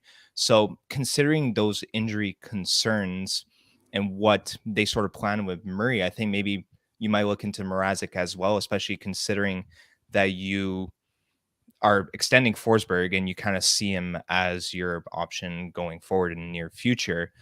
I think the Murray sort of situation, we'll kind of wait to see how it goes. And touching up on the Hamonic trade, I mean, if you're Vancouver, I mean, you got away with highway robbery because you basically turned Travis Hamonic into Dermott, and you picks. got you got your picks. You got your third rounds, which are very valuable, especially considering the direction that Vancouver's going. They want to build on their future. They want to stack up on picks. That's an absolute win. And if you're Ottawa, I mean, I think you're in the same sort of position. You want to develop on your future. You got a lot of young guys, and that's what you're looking on. You're not a team that's going to be competitive in the near future. You're looking for the long haul. You're kind of in the Arizona situation. So, Yeah. and why would you give up a third round pick for Hamonic? Like, I don't know how much benefit he's going to provide your team in the short term. I don't He's know how much of an not. upgrade. And he's not really an upgrade on their current, like, No, not he's a that much. bottom D. He's a Exactly. bottom D. He's not like a significant upgrade to what they currently have. He's not a big name defenseman. I think a third for him is very, very pricey. And I mean, if you're Vancouver, like, kudos to you. You just got away with murder. Basically, you got your picks. You're building towards the future. You're on the right track. You flipped your D-man for a better one. I mean, if you're Vancouver, that's all you could have asked for. And I mean, they're a team that may not be done. Also, they might move Garland and Bezer today. We'll see. I don't know if there's been any chatter. I think it's been relatively quiet among those names. But yeah, Ottawa, like, what are you doing?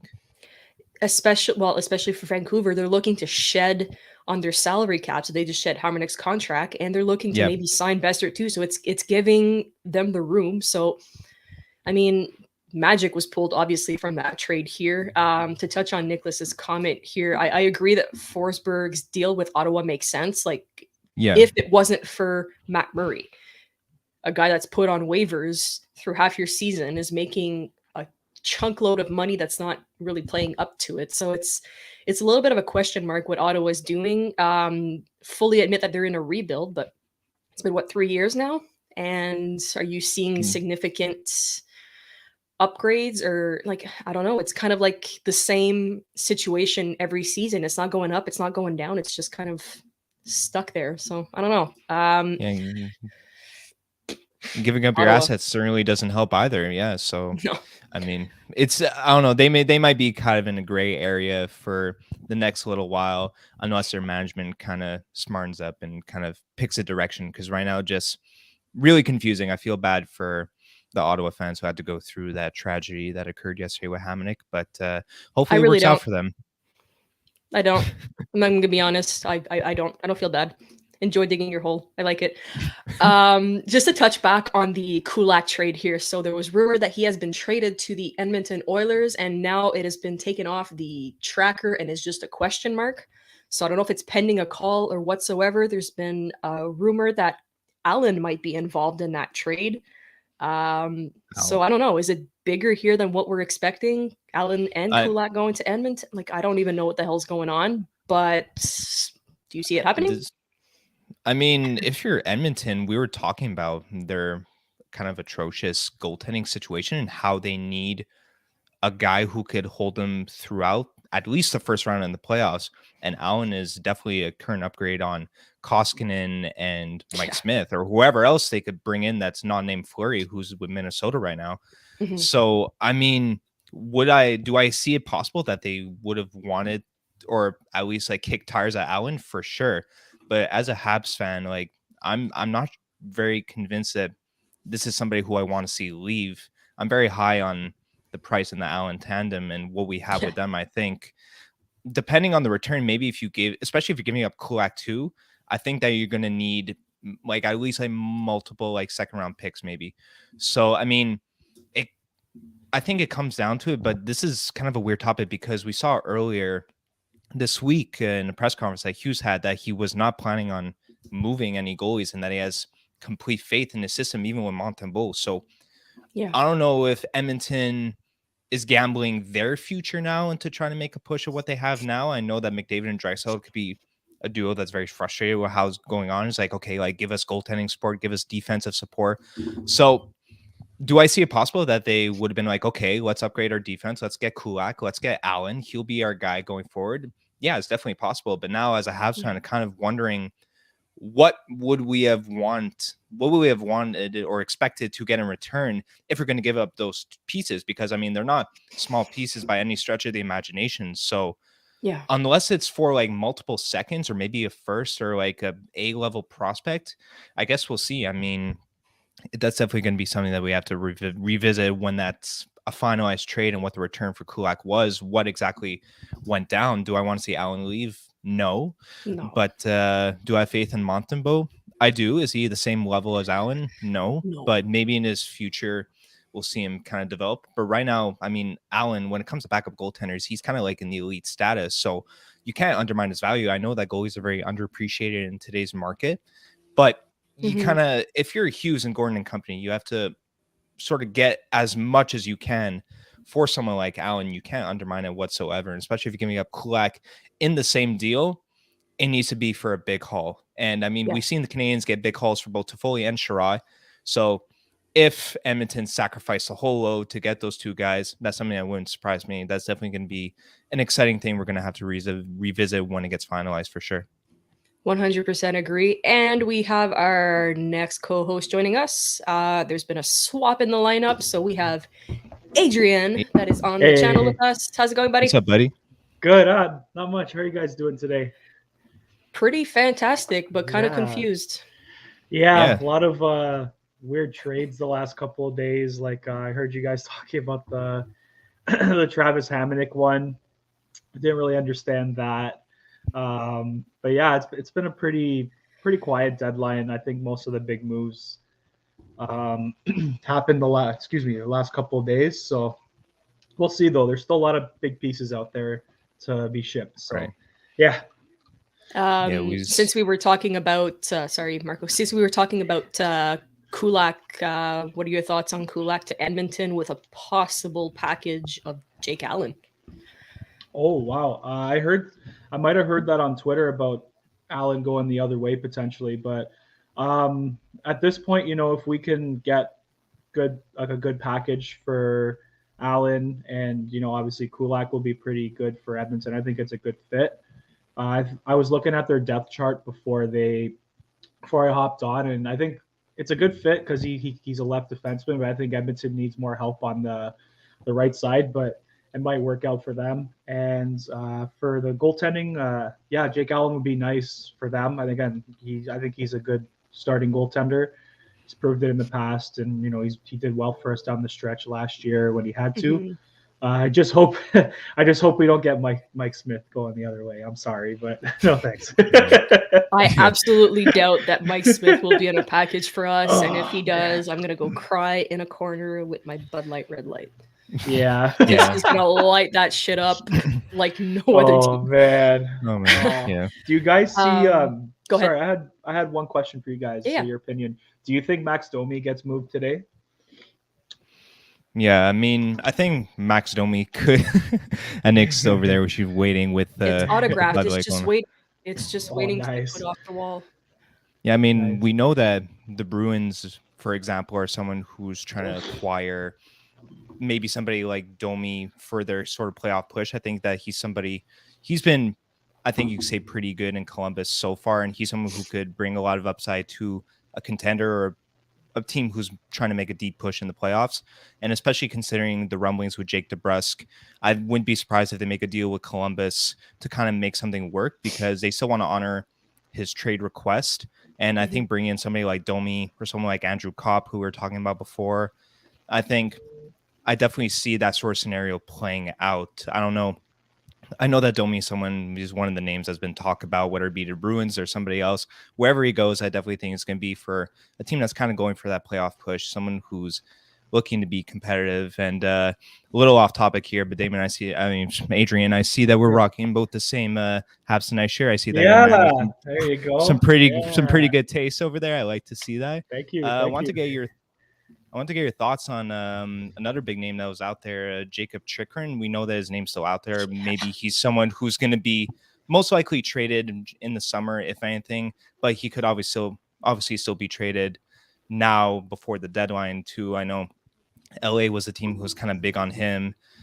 And yeah, I want to get your thoughts on him, because now obviously the asking price has gone up for someone like him. Now, before it was at like a first round pick only, a single first round, which a lot of teams weren't crazy on giving up. But now, seeing the sort of Ben Sherratt deals and everything going on, they're asking for multiple firsts and other picks and prospects. So I want to get your thoughts on whether you see him moving and if teams can afford to do that. Oh man, that's good. I think for his asking price, because obviously I can tell Ben Sherratt kind of set the market for defensemen essentially. Yeah. If Arizona's asking price is very high, I don't really see him being moved right now. Like, I remember hearing a couple weeks ago that the Bruins were going to go after him, but then they just sign and trade for Hampus Lindholm, so I don't see that happening. I think you'll probably see him get traded at, I can't pronounce his last name, but I think you might Just butcher it. Go for it. Chichurin or whatever. I don't know how to say it, but Chikrin? Chikrin. Yeah. Chikrin? I Sure. think it's Chikrin, yeah. Let's go Chikrin, with okay. And yeah, I could see maybe getting moved at the draft or maybe sometime in the offseason after the free agency period starts. So yeah, I think it would just be hard to move. Like, I don't think teams are going to be willing to give up that much assets like kind of mid-season. That's more of like an off-season trade when you're, kind of working out your roster for the next season. So agreed, yeah. And while we have you on here, one team that we've sort of talked about a little bit, but we haven't gone that much into detail, is Vancouver Canucks, who are a team that are kind of looking towards their future, stacking up picks, trying to unload contracts. And we know that there's names like Connor Garland and Brock Besser who have been sort of in the trade talks. And I know there's still a little bit of time before we have the deadline going on. Do you see those guys moving at all? Ooh, I've heard rumblings like from insiders about Brock Besser like the last couple of months. Yeah, a lot of I time. think you can. Yeah, I've heard some guys. I think he'll be a good, like, again, you can get a lot for Brock Besser, a team like I can see, like, I don't know, this is just a shot in the dark here, but maybe like a team like Colorado that's going to be making a push for the cup. Maybe they make a surprise move and they kind of go against, not really go against the grain, but like, they go and get a guy like that. He'll definitely fit well on their top six. Connor Garland would actually be a good piece for any team that's making a playoff push. Like, I didn't really know much about him with when he played with the Coyotes last year. All I remember was when McKinnon threw his helmet at him. So that's when I kind of first heard about him. Yeah. That guy's wild. Oh my God, McKinnon, he's got to calm down. He's absolutely hilarious. I mean, what a guy. I take him on my team any day. Let's put it that way. Yeah, Oh, yeah, 100%. for sure. Yeah, he's quick and he moves well. So yeah, definitely a good player to have. Just want to touch on this quickly here. So I know it's Renaud Lavoie and TVA Sport, and we're not going to make a big deal out of it. But David Savard should be returning to play this week. But they're also reporting that if the transaction with Brett Kulak goes through, it's possible that David Savard will be returning to play tonight against the Bruins. Wow. So does that give you leeway to say, okay, well, have a good day, pack your bags, and bye-bye? Yeah, I don't know, I that's think... tough. Sorry, Marco, go ahead. Sorry. Oh, no, I was just going to say that, I mean, it kind of depends on Savard's health too, because if he's returning to come back this season, but is bringing back into the lineup, sort of rushing things today, because I think we do have players from Aval who we could call up, like Niku, I think. So, I mean, right now, I think the Bruins, luckily, they're kind of in the same sort of position where they may have players traded today as well, or new players coming in. But if I'm the Habs and I'm looking at David Savard, I think you just got to really prioritize his health, see where he's at. Don't rush things, because obviously he's been injured for a little bit, and you don't want that to linger going forward. So if you could bring him back in the lineup tonight, if he's ready to go, if he's healthy, yeah, go for it. But I mean, I wouldn't rush it for sure. I think we're not really staying competitive for playoffs either. Let's be honest. We kind of have to embrace the tank that we got going. So if we lose tonight, not a big deal at the end of the day. Obviously, we want to be competitive, but not at the expense of our players' health. Yeah, fully agree. Yeah, I'm gonna also agree with what Marco said too. Like we're kind of in a situation where we don't really have much to lose essentially. We're not going to make the playoffs. Management's already said more than once that they're not aiming to make the playoffs. So obviously, if the Kulak trade is official and it goes down, when we learn more about it. And Savard plays, that's great. If he doesn't, keep resting him. Maybe give him some more time, and then play him near the end of the season, or just have him ready for next year. So either way, it's good. And also looking out for the players' health too, like what Marco said. Totally agree. Yeah. Sorry, go ahead, Marco. I was just going to say I saw in the comments here, because I had mentioned Niku's name before. Apparently he's out indefinitely for family reasons, expecting birth of his child. Oh. So in that case, I guess you would see someone like Xavier Ouellet come up with the Habs, which we've seen him in the past. So, I mean, obviously Niku would have been the guy, I think, but considering his personal situation, if we do keep Savard out of the lineup today, I think someone like Ouellet's name would be someone to come up for tonight. Yeah. Just a quick touch on Jake DeBrusk here. So since he signed with Boston for $4 million, apparently Boston has put him back on the chopping block, saying they're willing to flip him. So Jake DeBrusk is back for grabs. Yeah. I mean, we know that this was kind of made clear by him before that he wanted to get traded. He wanted out of Boston. And I mean, kudos to Jake DeBrusk, sorry. But he's really stepped up his game since asking for that trade. He's been, I think right now he's kind of having a career year, I guess you could debate. So for his trade stock, I mean, that's definitely good for the Bruins when it comes to negotiations, because you're not going to undermine that. So considering would you want to keep DeBrusk if you're the Bruins? For sure. But it's kind of like what we saw with Giroux, where he really wanted to go to Florida, and DeBrusk really wants a trade to happen, and the Bruins are looking to honor that sort of agreement. So, I mean, yeah, it sucks that you're going to be losing DeBrusk. Can you bring in someone like Domi or Kopp to kind of fill in his shoes? If I were them, I'd try to look at those guys to kind of replace him. But, if you're the Bruins, you got to look at this on the upside. You could get a lot for DeBrusk, especially the way he's been playing this season, him having a career year. So it's not all bad news for them, besides the fact that your 2015 first-round draft picks were a complete waste of draft picks. They're basically as good as the trash right now. Yeah. Listen, so Marco and I have done our time, apparently, with the schedule. So we're going to hop off for a little bit, and we are going to bring in the biggest Habs Tonight legends. You guys are going to love them. So one of them's name is like something like Andrew, and the other one's name is like Shaner. Huh. There you go. What's up, boys? Hey. Ladies, gentlemen. What we doing? Oh, well, thank you. What's up? Of course. Oh, God, I'm touched.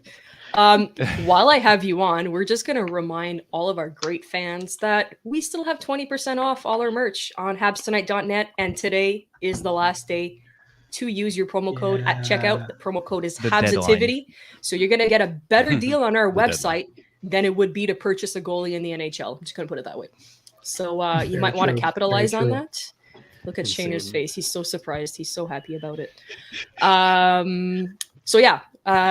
Marco and I, actually, Marco, I think you're done for the day. You're going to school like the good student you are too. Yeah, I got school at 3. So yeah, I'm going to hop off for a time being. But yeah, We'll thanks allow for it. having me on. This was obviously good, bringing down all trades go forward. I hope that we'll see some more interesting stuff going on. We know there's a lot of big names out there, and yeah, I'll be watching you guys until I head off to class. So yeah, wish you guys a good rest of the trade show. Thank you guys for hopping on, and yeah, take care, guys. Perfect. Well, thank you, Marco, and we will see you later. Bye. Yeah. Shaner, nice background. Thank you. Got the I like You it. put some The work beauties into it. you know Kiss him on cup, like the cup baldy of head. beauties. Gotta rub the head. Oh, hold on. Yeah, for good Rub the baldy for good luck. Yeah. There you go. Oh god. Couple legends. What was I gonna say? I don't remember. I've been talking too much. Shaner, fill some Yep. time in. Sure thing. Well, while we wait for details on the Brett Kulak trade, you know, I guess you guys talked about it already, but from my perspective, this trade was a must. I know Deeks talked about it. He was not in favor of a Brett Kulak trade. I was, because of the contract situation. Now, he is a UFA at the end of the season. He's making like $1 million, you know, chump change. But at the end of the season, he's going to ask for way more. Like I'm guessing in the $3 million range, and he's going to ask for term as well, a couple of years. And that's what scares me the most, is with the young defenseman coming up, there was no place for Kulak in the team. You know, it's sad to say because he's been playing great under Martin St. Louis, but like, you know, you got Gouli, Harris, Struble, Norlander, even Josh Brook with the Rocket if he's healthy. There's a ton of young defensemen coming up with the team that in a couple of years, Brett Kulak wouldn't have been with the team anyways. So I just didn't see us giving him a contract. I'm hearing now the return is a second. There was a rumor about Allen being involved somehow, but It's I guess confirmed that he is not involved in the deal. Good. IDS confirmed that Jake Allen's name is not involved in the Brett Kulak deal, and it's most likely a second round pick as the return. So wait for confirmation on that. As predicted. And also the Twitter shout out to the Twitter account of 200 followers who tried to, you know, get a bunch of followers today by saying Jake Allen's involved in that deal. You failed, by the way. Yeah, you failed. Just to make an announcement here, he's on TV. Go for it. Right now. So on Sportsnet, if you're watching Sportsnet and watching us, Kyle Bukauskas from Hockey Night in Canada and Sportsnet will be joining us in a few minutes after he does his live hit with Eric Engels on Sportsnet, which they are doing as we speak, I imagine, talking about Brett Kulak and the return that's coming back to the Canadiens, a second rounder. But yeah, Kyle's a great guest. That beautiful hair. You had him on your show, right? Yes. Yeah. Him and I are good buddies. Plug that in. Yeah. So yeah, perfect opportunity to plug the Drew Deeks show. Well, I wasn't going to talk about myself, guys. I was going to let it. Well, we're still going to pump that you got over 1,000 subscribers, so I'm going to do it for you. So congratulations to our very own Drew Deeks for monetizing his channel. Well, not yet. I'm not okay, at monetization. I'm halfway. Yeah, halfway to monetization. The watch time is the next credential, but it's building, and Habs fans have been great. As I'm on my own channel, and you guys have been unbelievably supportive, as you always are. So, yeah, Kyle's been a friend of mine for a few years and been a big help to get me into broadcasting and do this stuff. So it'll be Kyle's debut on the show, which I'm really excited for him to jump on with us. Just a great guy. Can't say enough good things about him. So he'll be joining us very shortly. Stay tuned, folks. Perfect. Well, what I'm going to do is I'm going to take a tad of a break and jump on after Kyle. Yeah, and of course, John, thank you for bringing John on too. He was great. Oh, no problem. Yeah, that was awesome. No problem. I shall see you guys in I don't know, soon. Bye. Go eat or something. Thanks, Nick. My God. We need to give our Brendan Gallagher a break once in a while. That's it. She gets roughed up around the net too much. Yes, she'll take a breather. Okay. She takes a lot of hits on Twitter. She does a lot for us. She designs every graphic known to man. Looks like we got Kyle just about ready to jump in as well, so we'll bring him in momentarily here. But I think he's ready. If you want to give me the nod there, Kyle, looks like you're ready to go. Yep, he is. So without further ado, ladies and gentlemen, Kyle Bukauskas from Sportsnet. Fellas, how are we doing? How we doing, brother? It's so good to see you, man. Busy day or what? Yeah, just a long day. You know, we Long got day. to the rink early, and then we got the game here tonight, Montreal Boston. So I don't know what time it'll be by the time we leave the rink, but it'll be a good. I don't know. I got here at 8. Game's usually done 9:30, 10. So yeah, it's another good 14-hour day, but that's all right. Could be a heck of a lot worse. How you boys doing? Good, man. Well, you're Good, earning the good. big bucks today for sure for that, because you're working overtime, so to speak, right? So, and Yeah. you know what? I forgot that you were doing the game tonight, by the way. So I'm like, my goodness, you're doing trade deadline, trying to break trades and tell the stories as you're going, and then you got a whole of the game to cover tonight as the ringside host. So Yeah. you're welcome, Sportsnet, for this guy right here. No. That was my first time going through doing the double duty on trade deadline. So I guess it was my turn this year. Fair enough. You got to earn your stripes, right? As we know. That's right. But thanks, Kyle, so much for jumping on. As you know, you and I are buddies, and we've had the chance to go back and forth over the years. And for Habs wise, I mean, I think everyone's trying to break every possible trade from every Twitter account in the world today. But you're coming to us right from Montreal here, so we're hearing, of course, Brett Kulak going to the Edmonton Oilers, a second-round pick coming the Canadiens' way. But if you want to touch on Kulak and that trade and your thoughts on that, and then maybe also we can jump into anything else you've heard around Montreal today. Yeah, well, it's an interesting one in that, I mean, I think the news kind of first came down that he'd been traded probably, close to an hour ago now, but yeah. Neither team's announced anything officially, and we haven't heard much, at least last time I checked, in the way of return. So I've been talking with Eric Engels here, who's much more plugged in than I am with the team, and his sense is just some sort of hookup on the Edmonton side of things, like whether they got to make a secondary move in order to bring in the return that ultimately is going to come here to Montreal, or maybe there's more pieces involved that we just haven't heard yet. It seemed like we saw Travis Hamonic go for a third-round pick yesterday, Travis Dermott go for a third-round pick. You look at, with Edmonton's draft capital, that third-round pick that they gave to Chicago for Duncan Keith could become a second, depending on, how far Edmonton goes in the playoffs this year and how much Duncan Keith plays. So that one's kind of tied up. They do have a second-round pick next year, but, a second-round pick for an expiring contract in Kulak, maybe that's a little rich and a bit much for what Edmonton will want to do in this case. I don't know. So it seems like as much as we know Kulak is going to be an Oiler here, there's still a lot of questions with regards to that deal. And we heard RDS confirm that Jake Allen is not a part of this deal. But what is your sense of, like, if you have an impression, if second round pick is too high? I mean, you have to think Kent Hughes, based on the deals that he's made lately, he's wanted to get something significant that is worth doing. So what do you? What's your even if you just have to guess?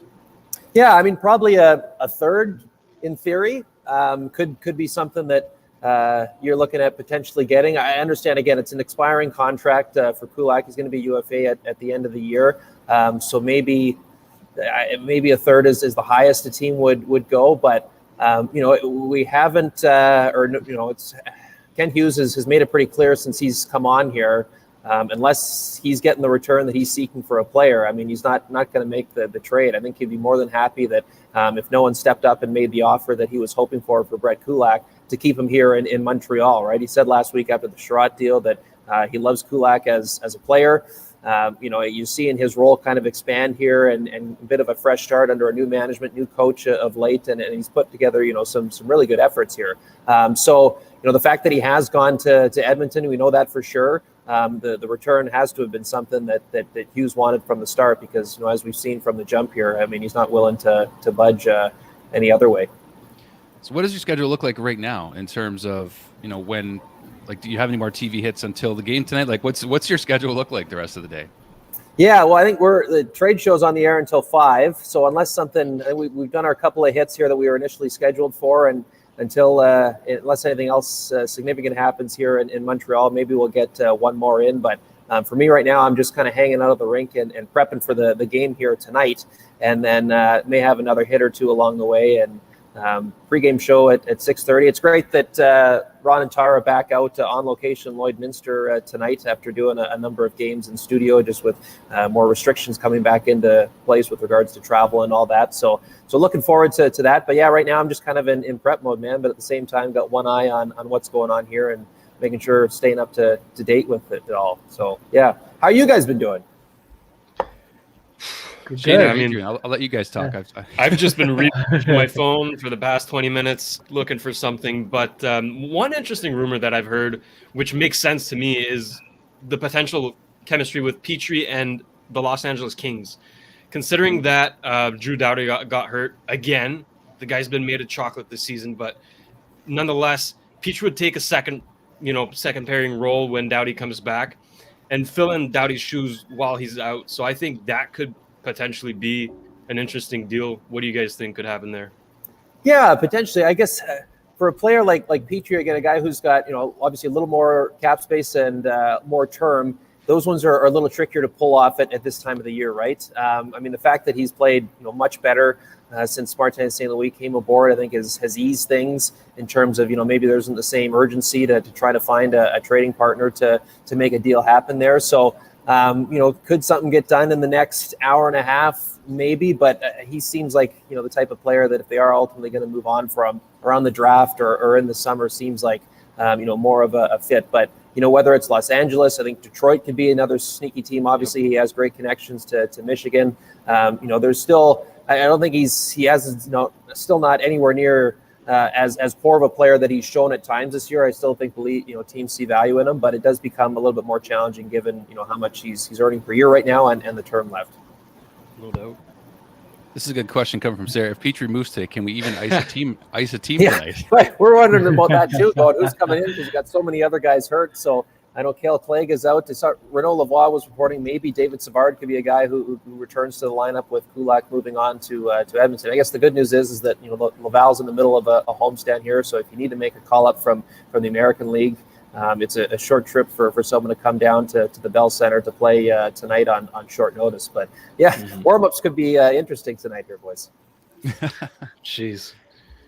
Adrian, you got a question for Kyle right now? This is about, it's not like a Habs question. It's more like a trade that happened this morning, if that's cool. How do you feel about the Marc-Andre Fleury trade for him going to Minnesota? Do you think that's a good trade?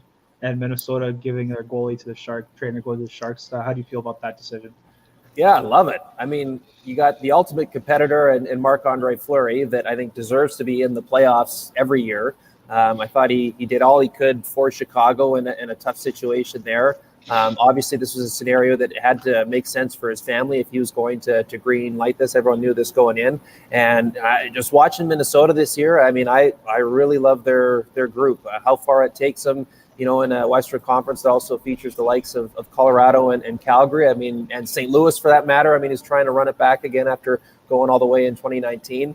It remains to be seen, but you certainly love the pieces there. I did a game there in early December, and you just felt like there was a certain feeling around the group. And I don't know if swagger is the right word. You hear that being thrown around quite often these days. But for the guys that are there, Dean Evison, as the head coach, it just seems like the right mix. And they're a team that's not the typical slow, boring, defensive Minnesota type hockey. They're ones that wants to give their goalie some run support. And so traditionally, Marc-Andre Fleury, with even a little bit of run support, has been more than enough for him over his career. So, I really like the fit there. And also the addition of Jacob Middleton, too.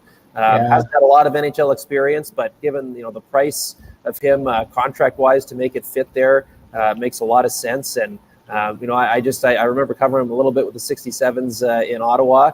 And I'm really happy for him to get an opportunity to play some valuable minutes in the NHL and be a commodity at something like the trade deadline. He was the last guy picked, I think, in the 2014 draft. So neat story for him to be in the position he is now. Huh. That's pretty cool. Yeah. Boys, update here. It's no breaking news or anything like that. It's just an update. Apparently, the Hurricanes are going hard for Max Domi, which is interesting. I didn't have him linked to the Hurricanes at all. Really? So this is a new team popping up here for Domi. Do we see the fit here? I'm not sure yet. Yeah, it's interesting. I mean, a guy who's had some ups and downs in Columbus, certainly, since moving there. I mean, obviously, people in Montreal know him quite well from his time with the Canadiens. But, I see the work that Rod Brind'Amour has done with other players, and I'm not comparing the two in any way, of course, but a guy like Tony DeAngelo, for a whole host of different reasons, was looking for a fresh start and got it in with the Hurricanes and has done very well. And so with Domi again, who's had some success at times, but certainly some trying times, whether it's under John Tortorella or Brad Larson this year as head coach.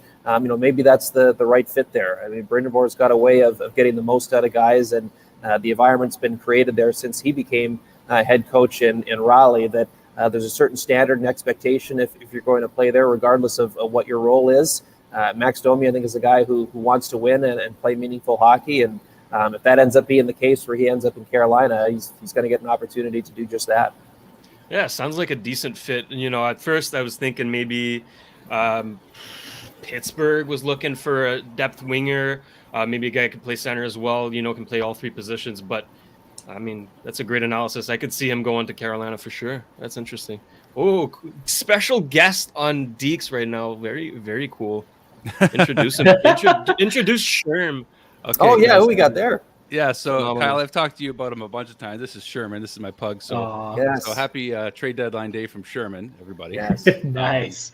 He was crying. He was crying in the corner, and he does this a lot when I'm filming stuff down here. He likes to make it known that he's got separation anxiety a little bit.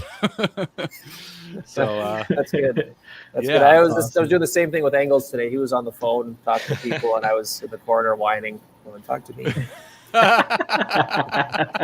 Not you, Kyle. Not you. That does not sound like you at all. So I don't believe it. Is there any other, just for Habs fans' sake?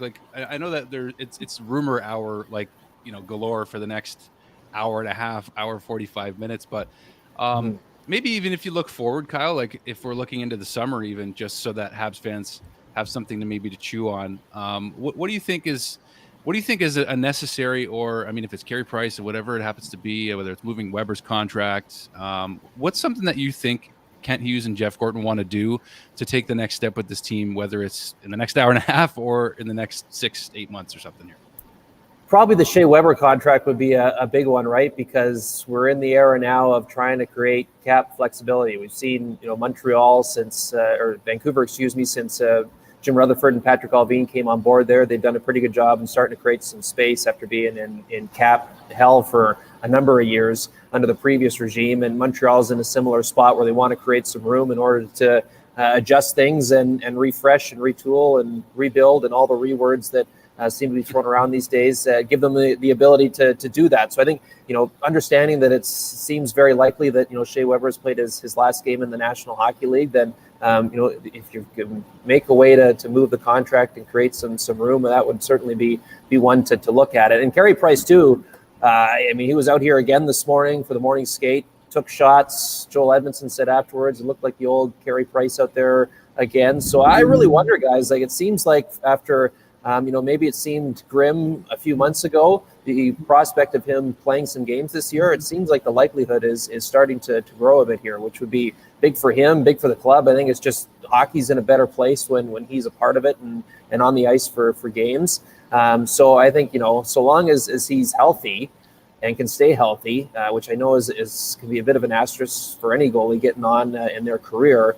There's no reason to believe he's still not a valuable asset. Now I know, it comes at a price, but they've got their guy there. If he can manage to hang in and play for a few more years and be a contributor and be available enough. So he would be a guy I think you would probably keep around. I just wonder, going down the stretch here, guys, as they've started to turn the corner, I really wonder if the conversation's been had, are we as far off as we think? No question, Jeff Gorton and Ken Hughes are going to be patient with this and not try to jump the queue in any way. But as we've seen guys start to turn the corner under a new head coach, as dire as things seemed in December and January, we're starting to be reminded as there was a reason this team went to the Stanley Cup final, and there are some pieces I think that still have a lot to offer that are on favorable deals or at least have some term with this club here. Fair enough. Well, it looks like we have a bit of an announcement in terms of a return. Yeah. Just coming from Nick, one of our co-hosts here also, that she's hearing Will Lagesson to Montreal in return for Brett Kulak, who is a left shot defenseman drafted by the Edmonton Oilers actually in the 4th round in 2014. 6'2", 207 pounds. William Lagesson, and played 30 games this year with Edmonton, 4 assists. His plus minus is a +1. So I can't say that that's terrible. But I personally haven't followed this player too closely. Kyle, I'm not trying to put you on the spot too much, but anything on William Lagesson? Yeah, I don't have a lot for you either, Andrew, but I think, here's a guy that was part of things in Edmonton, but clearly they got to a point where they felt it was best for both parties to move on. And so, I mean, see that all the time where you kind of got that tweener defenseman, the 6'7" type who's still young, that other teams around the league see some upside. And so, again, I just go back to, I really believe that unless Kent Hughes got the offer that he was looking for, he was not about to move Brett Kulak, regardless of the fact that if he felt he was going to leave anyways in free agency come the summer. Because you do see that oftentimes where, well, we're not going to re-sign this guy in the summer anyways. If it's not exactly what we're hoping for return-wise, let's just make the move because we know he's not part of our future. I don't think this was the case here with Kent Hughes. So Lagesson would have been a guy that I think they were at least willing to consider. And until he gets here and gets acclimated with the group and how this team is trying to play, I think that's when we'll get a better assessment of where his game on. Because there was a time where I think he was viewed as part of the Edmonton top six in the long term. It just didn't quite work out that way. So we'll see what the future holds for him here in Montreal.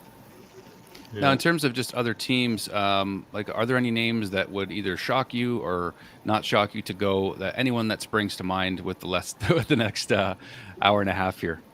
I guess, I mean, it was interesting with the DeBrusk signing, and I thought that was kind of the precursor to ultimately being a trade here. But I saw Joe McDonald, who's quite plugged in with Boston, saying he doesn't believe DeBrusk is going to be moved today. So that's kind of a bit of a surprise, given how public the trade request has been for quite some time. I wonder about someone like Jacob Chychrun, the guy who's kind of been one of the top names that's been out there for a while. And those are the two big names that we're kind of still looking at, and here in Montreal, if Artturi Lehkonen, somebody steps up and offers enough that Kent Hughes is willing to cut him loose, because we saw in the playoffs and again through at least the last couple of months in Montreal how much value a playoff team could see in a player like him and what he can offer for a group that's trying to make a serious run here. To see if a team is willing to bulk up the offer that's big enough that Kent Hughes sees as passable.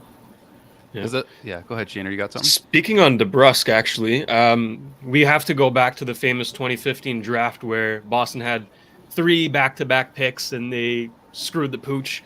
One of those picks was Zach Senyshyn, who they today just traded to Ottawa, along with a 5th-round pick for Josh Brown and a conditional 7th-round pick. So smaller trade, but a trade nonetheless.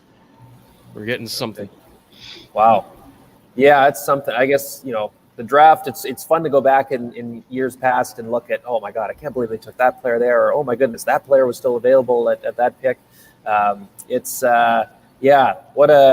look at even, the next 7-8 picks of that 2015 draft, who would have been available for Boston that ultimately let slide. I mean, DeBrusk has been a good player, no question, right? Barzell, Besser, I believe was another guy. Kyle Connor was still, Shabbat. So, all of that, and hindsight 2020, I mean, it's a very easy process, right? Doing drafting in the moment, it's a little more tricky. But yeah, I think Josh Brown was a guy who certainly fell out of favor with Sens fans for quite a while in Ottawa. I know DJ Smith was very loyal to him as captain in Oshawa. They won a Memorial Cup together. So I imagine just as some extra security and some depth for Boston. He does play that mean style that Bruce Cassidy and just that organization likes to play. So how often he'll get into the lineup there, I guess we'll see. And Zach Senyshyn, who has been within that organization for a while now, will he ultimately figure it out as a late bloomer? Maybe, but I don't mind this move for Ottawa to move a player and get a forward back that maybe is a bit of a project that the organization still sees as some upside moving forward. I don't have a problem with that one. Kyle, you are stationed in Ottawa, so we should mention that you are relatively close to that organization as much as you do cover games like the Canadiens and the Bruins tonight, being that you're only 2 hours away. But what do you make of all the moves that Ottawa's got going on right now? Some people saying that their rebuild kind of took a step backward, but they're trying to recover that. So what do you make of what they've been doing the last 24 hours? Yeah, I've been trying to be careful with this one because, honestly, guys, the Travis Hamonic one, I'm still trying to make sense of it, and I kept asking myself last night, like, what am I missing here? Is there something else coming? And I haven't got that answer yet. It seems like they believe he's a good veteran piece that kind of provides a bit of a stopgap solution as the Jacob Bernard-Dockers and Lassie Thompsons of the world still continue to develop in Belleville and maybe in a lesser role with the Senators. The issue is, though, my sense, and I know it's been out there elsewhere over the last 24 hours, my understanding is that a lot of the players in the Canucks dressing room were more than pleased that Travis Hamonic was moving on. I don't know what the entire dynamic was there, guys, but it seemed like he had worn out his welcome. So why that was, I don't know. Hopefully it's a case where, there's a better fit here within the Ottawa dressing room, because I just think, Pierre Dorion, how often have we heard him talk about, being in a place where it's a good culture and you're bringing in good people that's creating that type of environment that they can grow with and eventually be a team that's in the playoffs again. And hearing that out of Vancouver, that kind of set off some alarm bells for me. So we'll see. Not going to prejudge. Let him get settled and see how he acclimatizes with the group. I just think with the Senators guys, like, we're 5 years into this rebuild thing. Like, I really don't know how much closer they are to just a playoff spot, like, let alone winning a Stanley Cup. Certainly standings wise, they're no closer. But you think about in 2018, as things were going off the rails there, they still had Duchesne in the mix, Mark Stone, Pajot, Erik Karlsson. They hadn't traded them. All these good players, but the team itself was a bit broken and changes needed to happen. Now you've taken those high-end players and replaced them with good high-end young players that have the chance to be great in Norris, Kachuk, and Shabbat Batherson, right? All those guys, Stützle, Shane Pinto when he gets healthy again.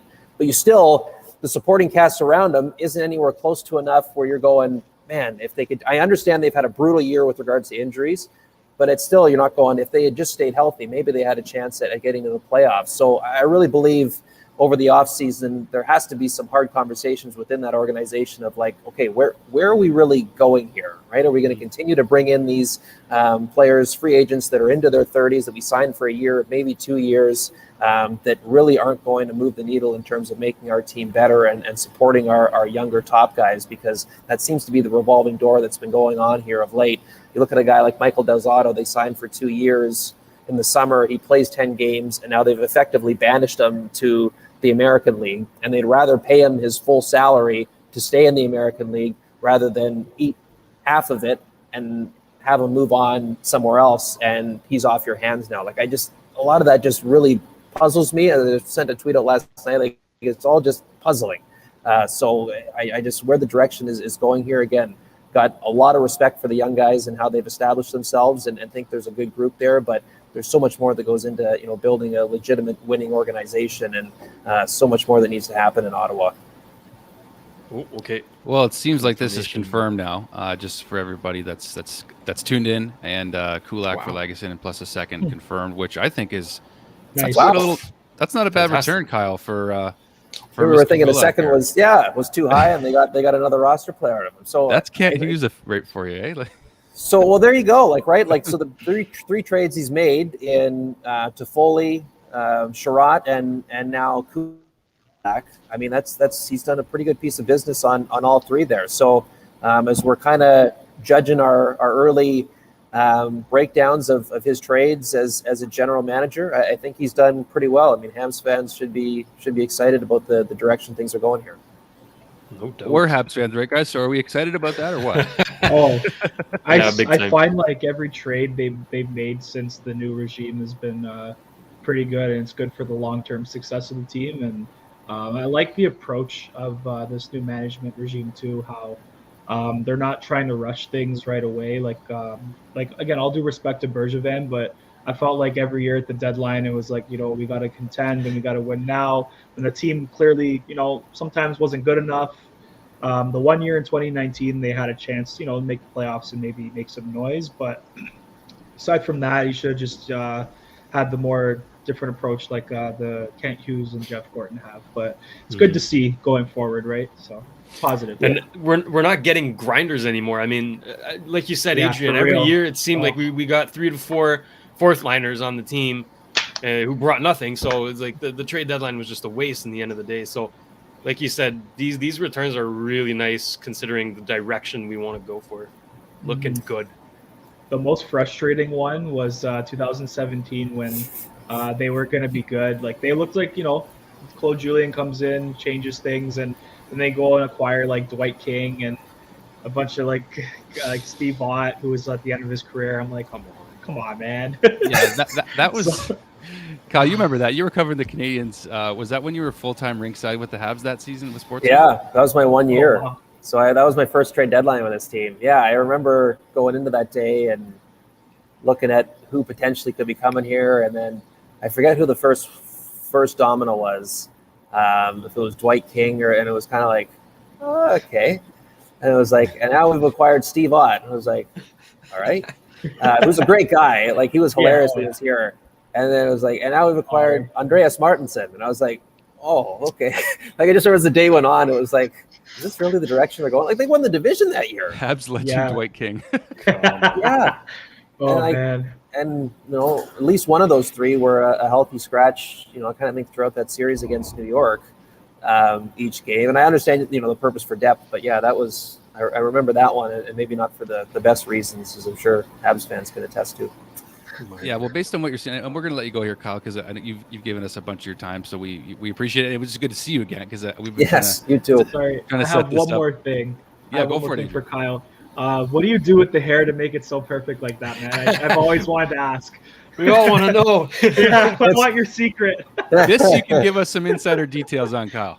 Yeah. Well, it always evolves. I find every few years I kind of tweak with what I'm doing. I don't know. I use a blow dryer. I gotta use a blow dryer to get it dry, and then I've kind of gone to a 2-product system. So I use a pomade that I found like last year initially to kind of get the hold going, and then I've got this clay that kind of is like the final. All right, and it's more so when I'm like working doing TV, I'll put the second product in here. I don't know if this is too much information or what, but you guys asked. We asked. Tell us. Yeah, so I throw the clay into there, and that just kind of seals everything in, so it doesn't move too much.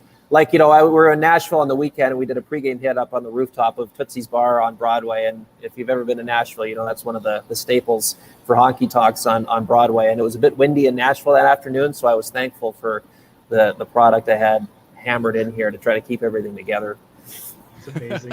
Phenomenal. Well, Kyle, Awesome. just want to say thanks. Thanks a million for jumping on with us. And this was your first time on the Habs Tonight show. So on behalf of a guy that you interviewed several times, Dale Weiss, we want to thank you. Dale started this show with us, crazy Habs fans.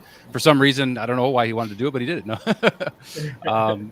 But he always spoke highly of you in interviews, even months and months ago when we were still pumping out shows with him as he takes some time to spend with family and whatnot. But I just want to thank you, man, and have a great game tonight. We'll see you on Sportsnet tonight around 7. Habs Bruins never disappoints. So great. Awesome. Well, I know it's been a long time coming, too long. So thank you guys for having me. And yeah, send Dale all my best. It's very nice of him to say. So take care, boys. This was fun. Take care. Take it easy. Good luck. Thanks again, Kyle. All right, guys. Kyle Bukauskas, once again, just such a great dude, such a great friend. I'm going to jump off here. I've got to get going to work. I've also got to somehow find a way to squeeze in a 5-minute reaction to this trade for Brett Kulak. So, and take a shower, all that stuff. Yeah, I just revealed that. Yeah, you stink. I can smell you from here. You know what, Nick? You know what? Tell me. No, it's okay. We need you too bad. I can't say anything bad to screw this up. Just text it to me. That's cool. I'll DM you. I'll DM you my haste. On your thoughts. Yeah, no, I'm just messing around. Okay, but honestly though, thanks so much, guys. We've had a great show so far. For those that are tuned in live, been able to bring in some great guests. And now, as you can see, it's official: William Legason and a conditional. This is conditional second-round pick, whether it's going to be this year or next year. Elliot Friedman tweeting just now for Brett Kulak. So, and that's to Edmonton. And I don't think the Oilers have done, but who knows? We'll see. Oh, what do you got? What do you got? Lecky to Colorado. Oh, what? All right, Nick.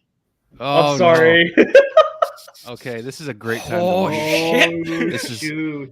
This is a great. No. As per Kevin Weeks, he's been hot lately. So, yeah, lucky to Colorado. It's For Justin basically Barron and a second. done.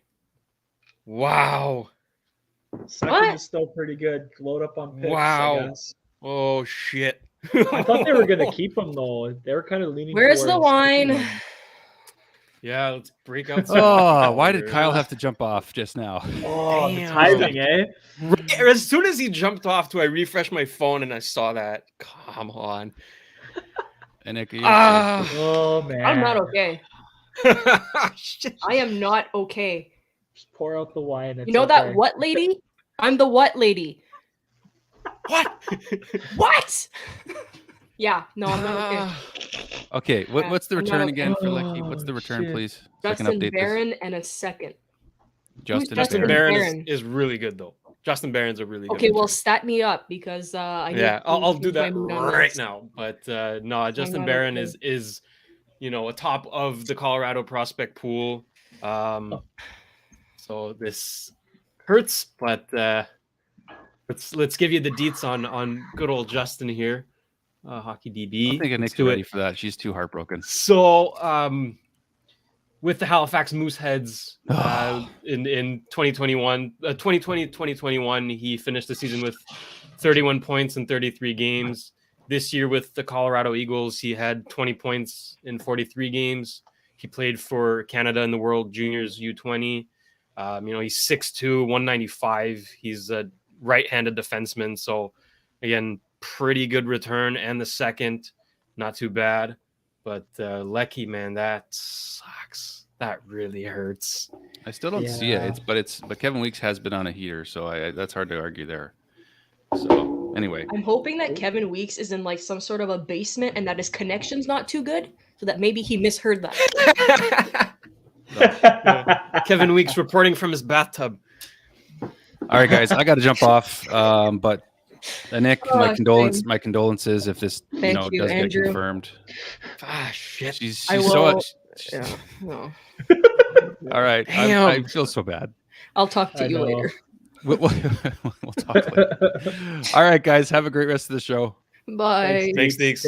Take care. Bye. That's that hurts. I'm not okay. Shit. Oh man. Oh man. That's Ah. just flip the desk, throw the laptop, Wow. and throw the microphone. Yeah, I think it's attached to my desk. That's a good thing.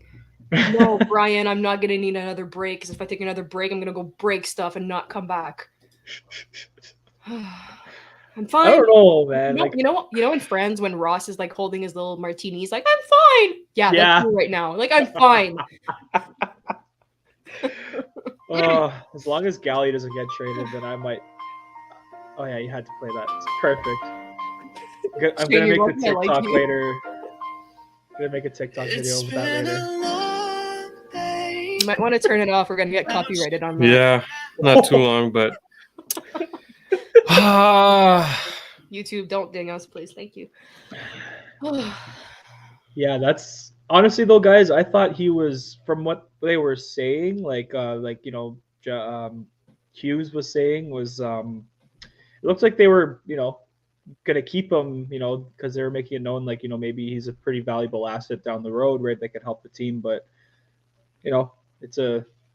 It's official. it's a good offer, I guess. It's on right? our Second DF right rounder. now. Yeah, They're showing Oh, a man. highlight of him just, tearing it up. Well, that's just great. Yeah.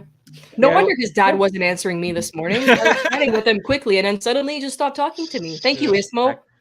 helping packing his bags to Jeez, Colorado. wow. But you know what? Like in Oh, the end of the man. day, we got to be happy for Lecky because now he gets an No. actual shot. No, he gets an actual shot at the cup here. Colorado is a it. wagon. Okay, 2 probably years the in a best row. team in the West, and he gets to play with guys like McKinnon, Rantanen, Landeskog when he comes back, Kadri, Burakovsky, like Makar.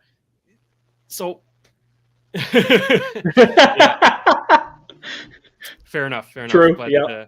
Very true. no, got to be happy for Lecky. But looking at what we got in return, Justin Baron is a great return in hindsight. Right-handed defenseman. He's I need huge. you to sell me on him.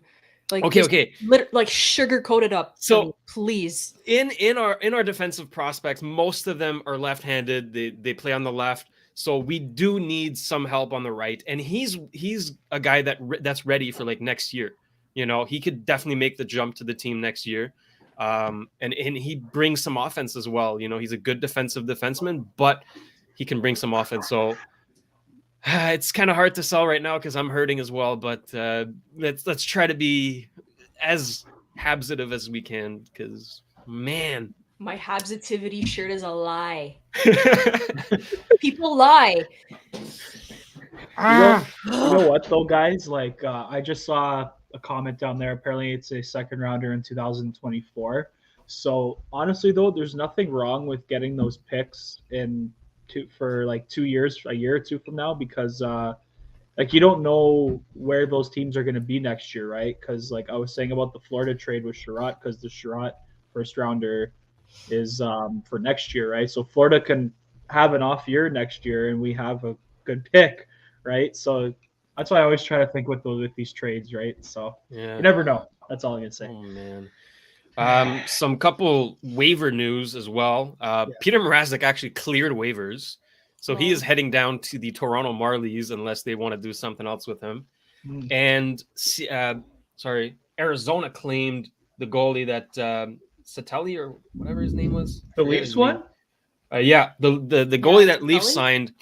Arizona claimed him. So I mean, they claimed him. Yeah. Okay, that cheers me up right away. Sateri. So yeah. Now. Sateri got claimed by Arizona. God, what a Toronto don't get their goalie. Roller coaster of emotions.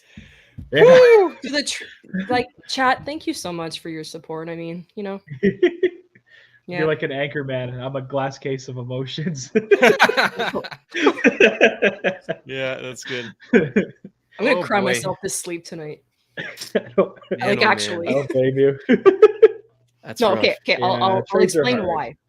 I'll explain why. So not many people know, but it's because I had a evening planned with Artturi Lehkonen. His father was supposed to bring me to a game. We're supposed to grab dinner, meet him afterwards, get some stuff signed. So that's why I'm a little bit upset, because it was supposed to happen before COVID, and his father couldn't come down from Finland during COVID. So my night with the Lehkonens has just been, you know, shat on, crushed, and dumped. So that's why I'm extra upset. So yeah. So I guess I'll just have to go to Colorado. I mean, we're cheering for Colorado now. We're also cheering for the Panthers. Florida and Colorado bandwagon. Exactly. Hopefully those two make the Cup Finals this year, so we get Lecky versus Sherratt. That'd be very, very nice. We get something to cheer for in the playoffs. So, yeah. That's tough. That stinks. that does. It does hurt. Like I like the return, but yeah, just because he's been with the team for as long as I can remember, right? For maybe 6-7 years. So yeah, it's hard, you know, to see a long time Hab like that go. I totally understand. Now if Gally sad. Oh, okay, I might. Gally's probably gone. I'm gone. Destroyed right now. I'm gone. I know. Yeah. It's so hard, man, with like being a professional athlete too, where you know you see like your mates get traded like that. It sucks. Can you imagine Gallagher right now? Like brutal. His best friend. Literally his best friend. I know. It's sad. He's probably gonna cry himself to sleep tonight too. Yeah, he probably will. Yeah. Do you guys see? Do you guys see any other moves being made by this team today by the Habs? At 3 o'clock. You know, there's always Weidman that's there. That's basically the only UFA left. I could see that, but again, we've just traded Sherratt and Kulak. Like who else can we call up on defense? You know, maybe Petrie as well. So like, if we sell our entire defense core, like we're gonna have to forfeit the game. He's like, what are we gonna pair? We're gonna play with 4D tonight. Maybe. We can't call up Niku. Ouellet. Well, you might as well just not call him up. No offense to Ouellet, but I mean, let's be honest. And if Savard can play, I guess you have Savard. Yeah. because he was a maybe Yeah, it's depending tough. on what happens today. But Shane, like you said on Otoladig a few times, I don't see Jeff Petrie being moved. Well, not today, Not but maybe in today. the off season. This summer, yeah. Probably in the Yeah, offseason. I don't see the logic today because there's so many moves made already. Mhm. And the ask is probably going to be like Huge. John said, a first and a second or level B prospect. Huge. So Yeah. who's got Yeah. some left, especially in a playoff position? So That's it. I don't know. That's I'm what I not was completely talking with Kyle when he was on is the rumor of Petrie and the LA Kings, which I thought makes complete sense if they do it right now. But again, they would have to give up a lot to get him, and Petrie has term, so and a big cap hit, so maybe Habs would have to retain some. But no, I think most likely this summer. But never count anything out because we didn't expect to see Lecky move. Like the way things were trending, he was staying, and Kent is like, he doesn't have that emotional attachment that Bergevin had with the guys where he's like, no, I'm not trading him. I love him too much. He doesn't know the guys that well. So he's just looking at it from an unbiased perspective. Okay, I got a good deal for this guy. Boom, let's do it. So if he gets a call from LA for Petrie, he might do it. He might do it. I agree. Just to touch on here on, like, I'm going to try to cheer myself up and you guys up. So far, Kent Hughes has gotten rid of Tyler Toffoli, Ben Sherratt, Lehkonen, and Brett Kulak. And in return, here's what we have. We have a first-round pick in 2022, in 2023. We have a second-round pick in 2023, as well as 2024, a fourth-round pick in 2022, a fifth-round pick in 2023. We have Justin Barron, Emil Heineman, Tyler Smilanic, I'm gonna butcher his name every single time, and William Legason. So I mean, like, it's not bad. Like, I'm not mad, but I'm mad. I'm mad for one trade. But overall, I think he's done a pretty good job today of not pulling a Marc Bergevin and getting us Dwight King for like a 7th round pick. Exactly. Well said. Yeah. No, that's it. He's building for the future. All the guys that you named here are young, and they will help this team long term. And then you got good picks, so you can't really be mad. Like right now, of course, it stings and kind of sucks. But like in a couple of years, looking back on this deadline, we'll probably be very happy. Yeah. Yeah. It's kind of Okay, like got that's the way to another do trade it. here. Oh, Got sorry. another like who else? Gallagher? Smaller one, not the Habs. Don't want to freak anybody out. Johan Larson of the Arizona Coyotes is heading to the Washington Capitals. Don't know the return, but that's a move. Yeah, Jacob had written it here, so thank you, Jacob. Hey, there's Jacob. Oh man. Oh Yeah. no. I'm watching Galecki's goal against Vegas. I need Now to I'm a skip glass this. case. I just. Oh, see this? They're 50% on Lecky's contract as well. Okay, makes sense. That makes sense. Yeah. Makes sense. Yeah. Yeah. Cider. Hey, Cooper. We haven't seen you on the show in a while, Cooper. Yeah, if anybody saying. wants to jump on, by the way, Yeah, we are we- taking Yeah, guests. Okay, so email us habstonight@gmail.com. Get on here. We want to hear your thoughts. Some big Get on moves by the here, come Habs. Cry with us. It's just a group. Whoever there, you cheer know? for, by the way, because teams are making moves all around the league. So I want a whoever you Leafs fan cheer to for- jump on here because I I would just love want that. to talk about how you guys are feeling.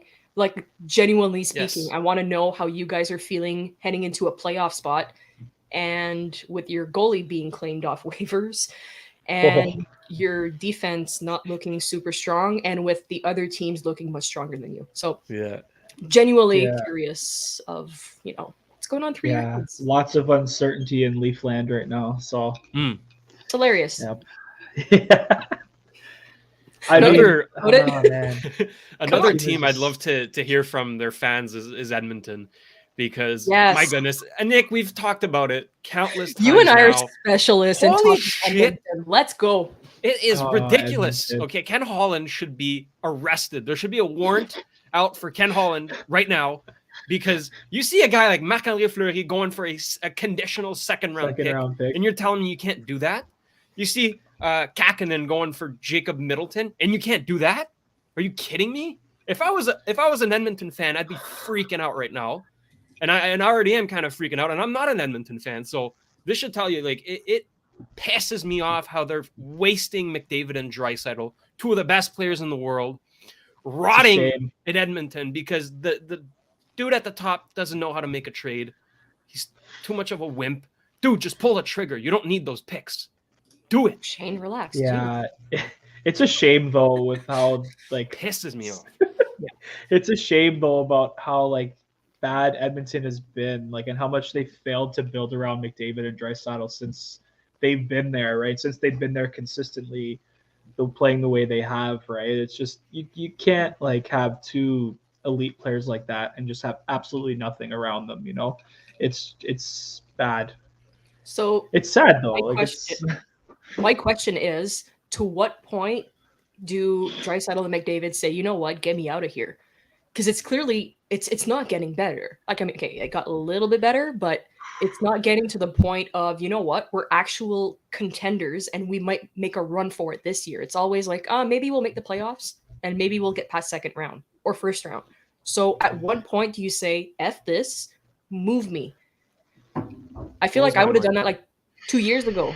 Honestly, and time it's not is a ticking. coach problem anymore. Obviously, you've had more coaches than we've had, and we recycled them. So, like, come on, right?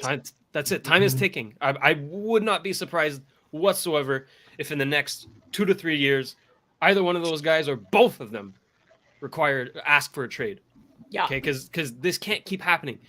These are two of the best players in the world. I can't stress this enough. They are being wasted because of poor management. Yeah. So expect them to be traded. I completely expect that to happen. If nothing is done by today. Because Ken Holland still has, 45 minutes here. Okay, time is not over. You still got goalies on the board here, okay? You got Korpisalo, Varlamov, Georgiev, who just got a nice shutout yesterday. You can get Samsonov. You can get Reimer. Come on. Do something. I was thinking Reimer. Well, if not for Allen, obviously Allen was our first choice here, but Reimer was one of my first thoughts, I guess. Yeah, could work. Better than Koskinen and Smith. 2.2 a year. Like, don't tell me you can't fit that in. I've been saying this though since like the end of the bubble playoffs from the 2020 season when we had the COVID shutdowns and then they came back in August. I've been saying that since then. Like, they should just ask for a trade. And every year I've been saying, if they don't do anything this year, they're going to ask for a trade. I think honestly, I think by next year, I keep giving myself another year of McDavid and Draisaitl asking for a trade. But I really think by like 2023, if things still don't turn around, you gotta think something's got to give here, right? And they gotta do something. So, yeah. Shane, Marco just broke one for you. Yeah, that's a decent one. Oscar Sundqvist is a guy that I quite like. So decent return there for the Red Wings. Nick Leddy is an older defenseman. Okay, that's. I don't know. I'm not a huge fan of this trade, but Oscar Sundqvist, nice pickup. Yeah, he is good. Cogliano to Colorado. We've got a quick guest hopping on here, so let's welcome back friend of the show, Jacob, and Adrian. I think your friend as well. Hey, right on, Jacob. How we doing? Jacob, we're just gonna get you. We have a bit of echo going on. What's up? Here. Is my mic okay, or is it? Jacob, we're just gonna get you. We're hearing our own video at the back, so can you maybe mute it or something? Sorry, just checking out. No, that's okay. New mic I had. Yeah. There you go. Sounds much better now. Sweet. How's it going? Is it good or is it still echoey?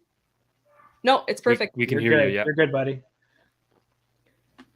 Yeah, what do you think of the trades today, man? Is it good or is it? You're good. Oh. Right. Yeah. How about? Can I say F? Can I say F in the chat for Nick, please? For me, it's cutting a lot, so I don't know if you. I'm not hearing too well. By the way, if you guys hear like background noise, I'm just trying to. I think it's mostly the background noise that we're hearing here.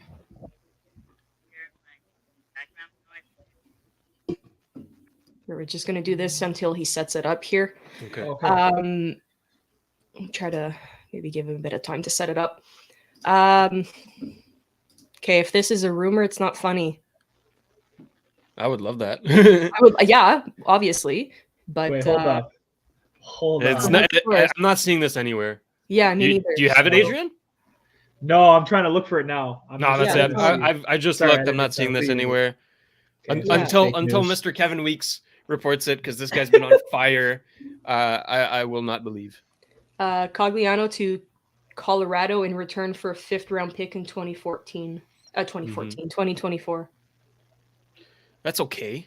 It's Not- okay. not- it's not gonna change the course of the playoffs, but I It's guess not? depth move. It's fine. Yeah. Yeah. Man, I'm still in pain. I'm still in pain. I'm gonna need some good alcohol later. Shit. If I were closer, I'd go binge drink with you. Oh man, hit the bar. We'll gotta go to hit the bar. McLean's and cry with Stuart. Seriously. Like, honestly. Shit. Just want to Let's give support our Lecky a big hug. And by the way, we have to thank Lecky here, because we've done it a few times, but we have to really acknowledge how much Lecky has brought to this team and the passion he played with. This guy wore the C with pride, and every night he showed up. Didn't take any nights off. So big shout out to Lecky. Thank you so much for being a Hab. Phenomenal guy, phenomenal player. What a teammate. Gonna miss you a lot, man. It's I think it's been very underrated for Artturi Lehkonen to gain the respect from the fans. I think most people started to see it this year because the team wasn't doing well, and he was somebody who was constantly steady for us. Yeah.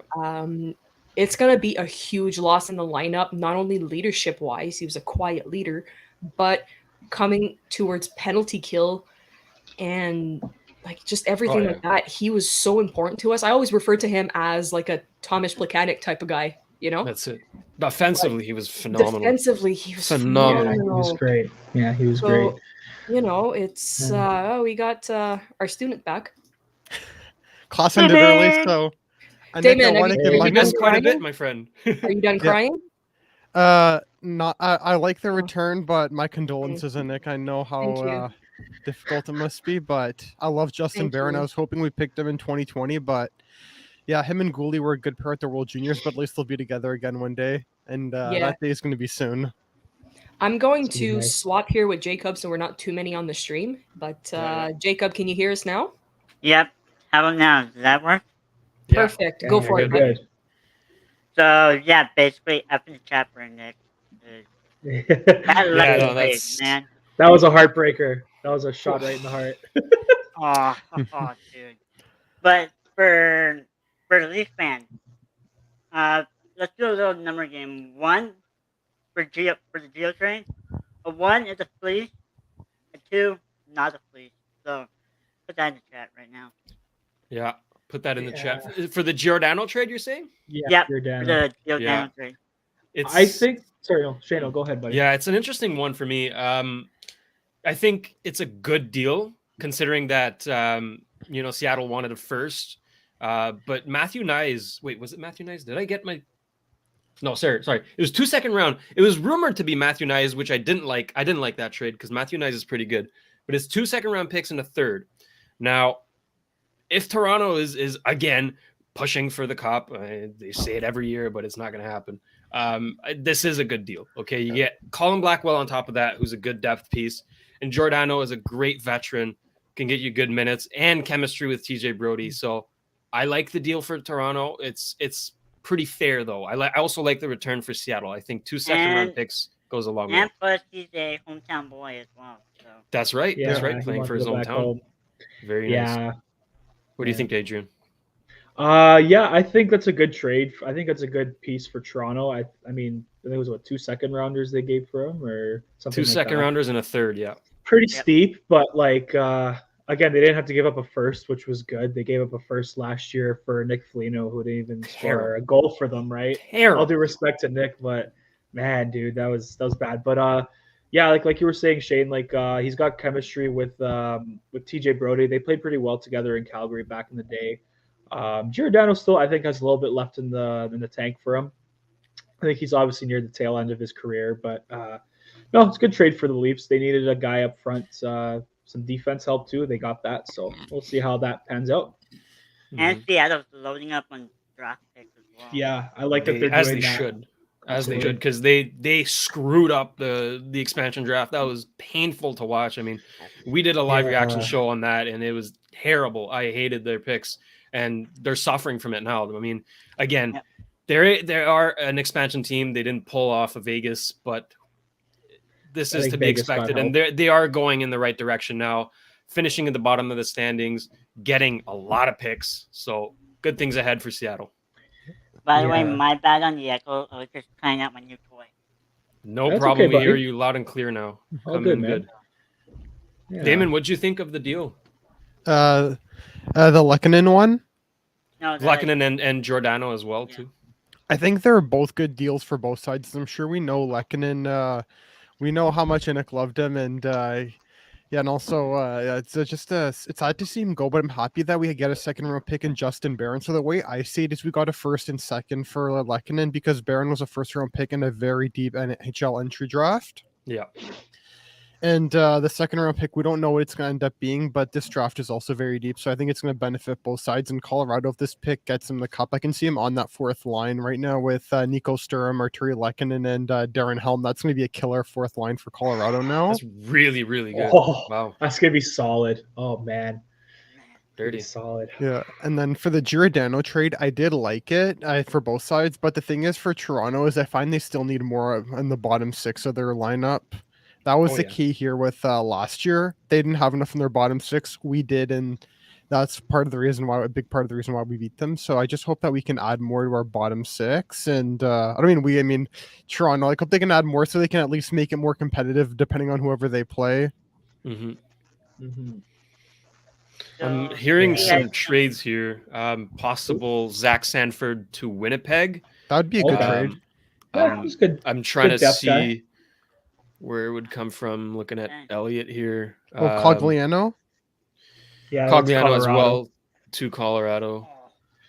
I always used to love that guy and playing NHL over the years because he was the fastest player in the game. So I'd always used to just click that right analog and he'd take off. So just thought I'd add that in there.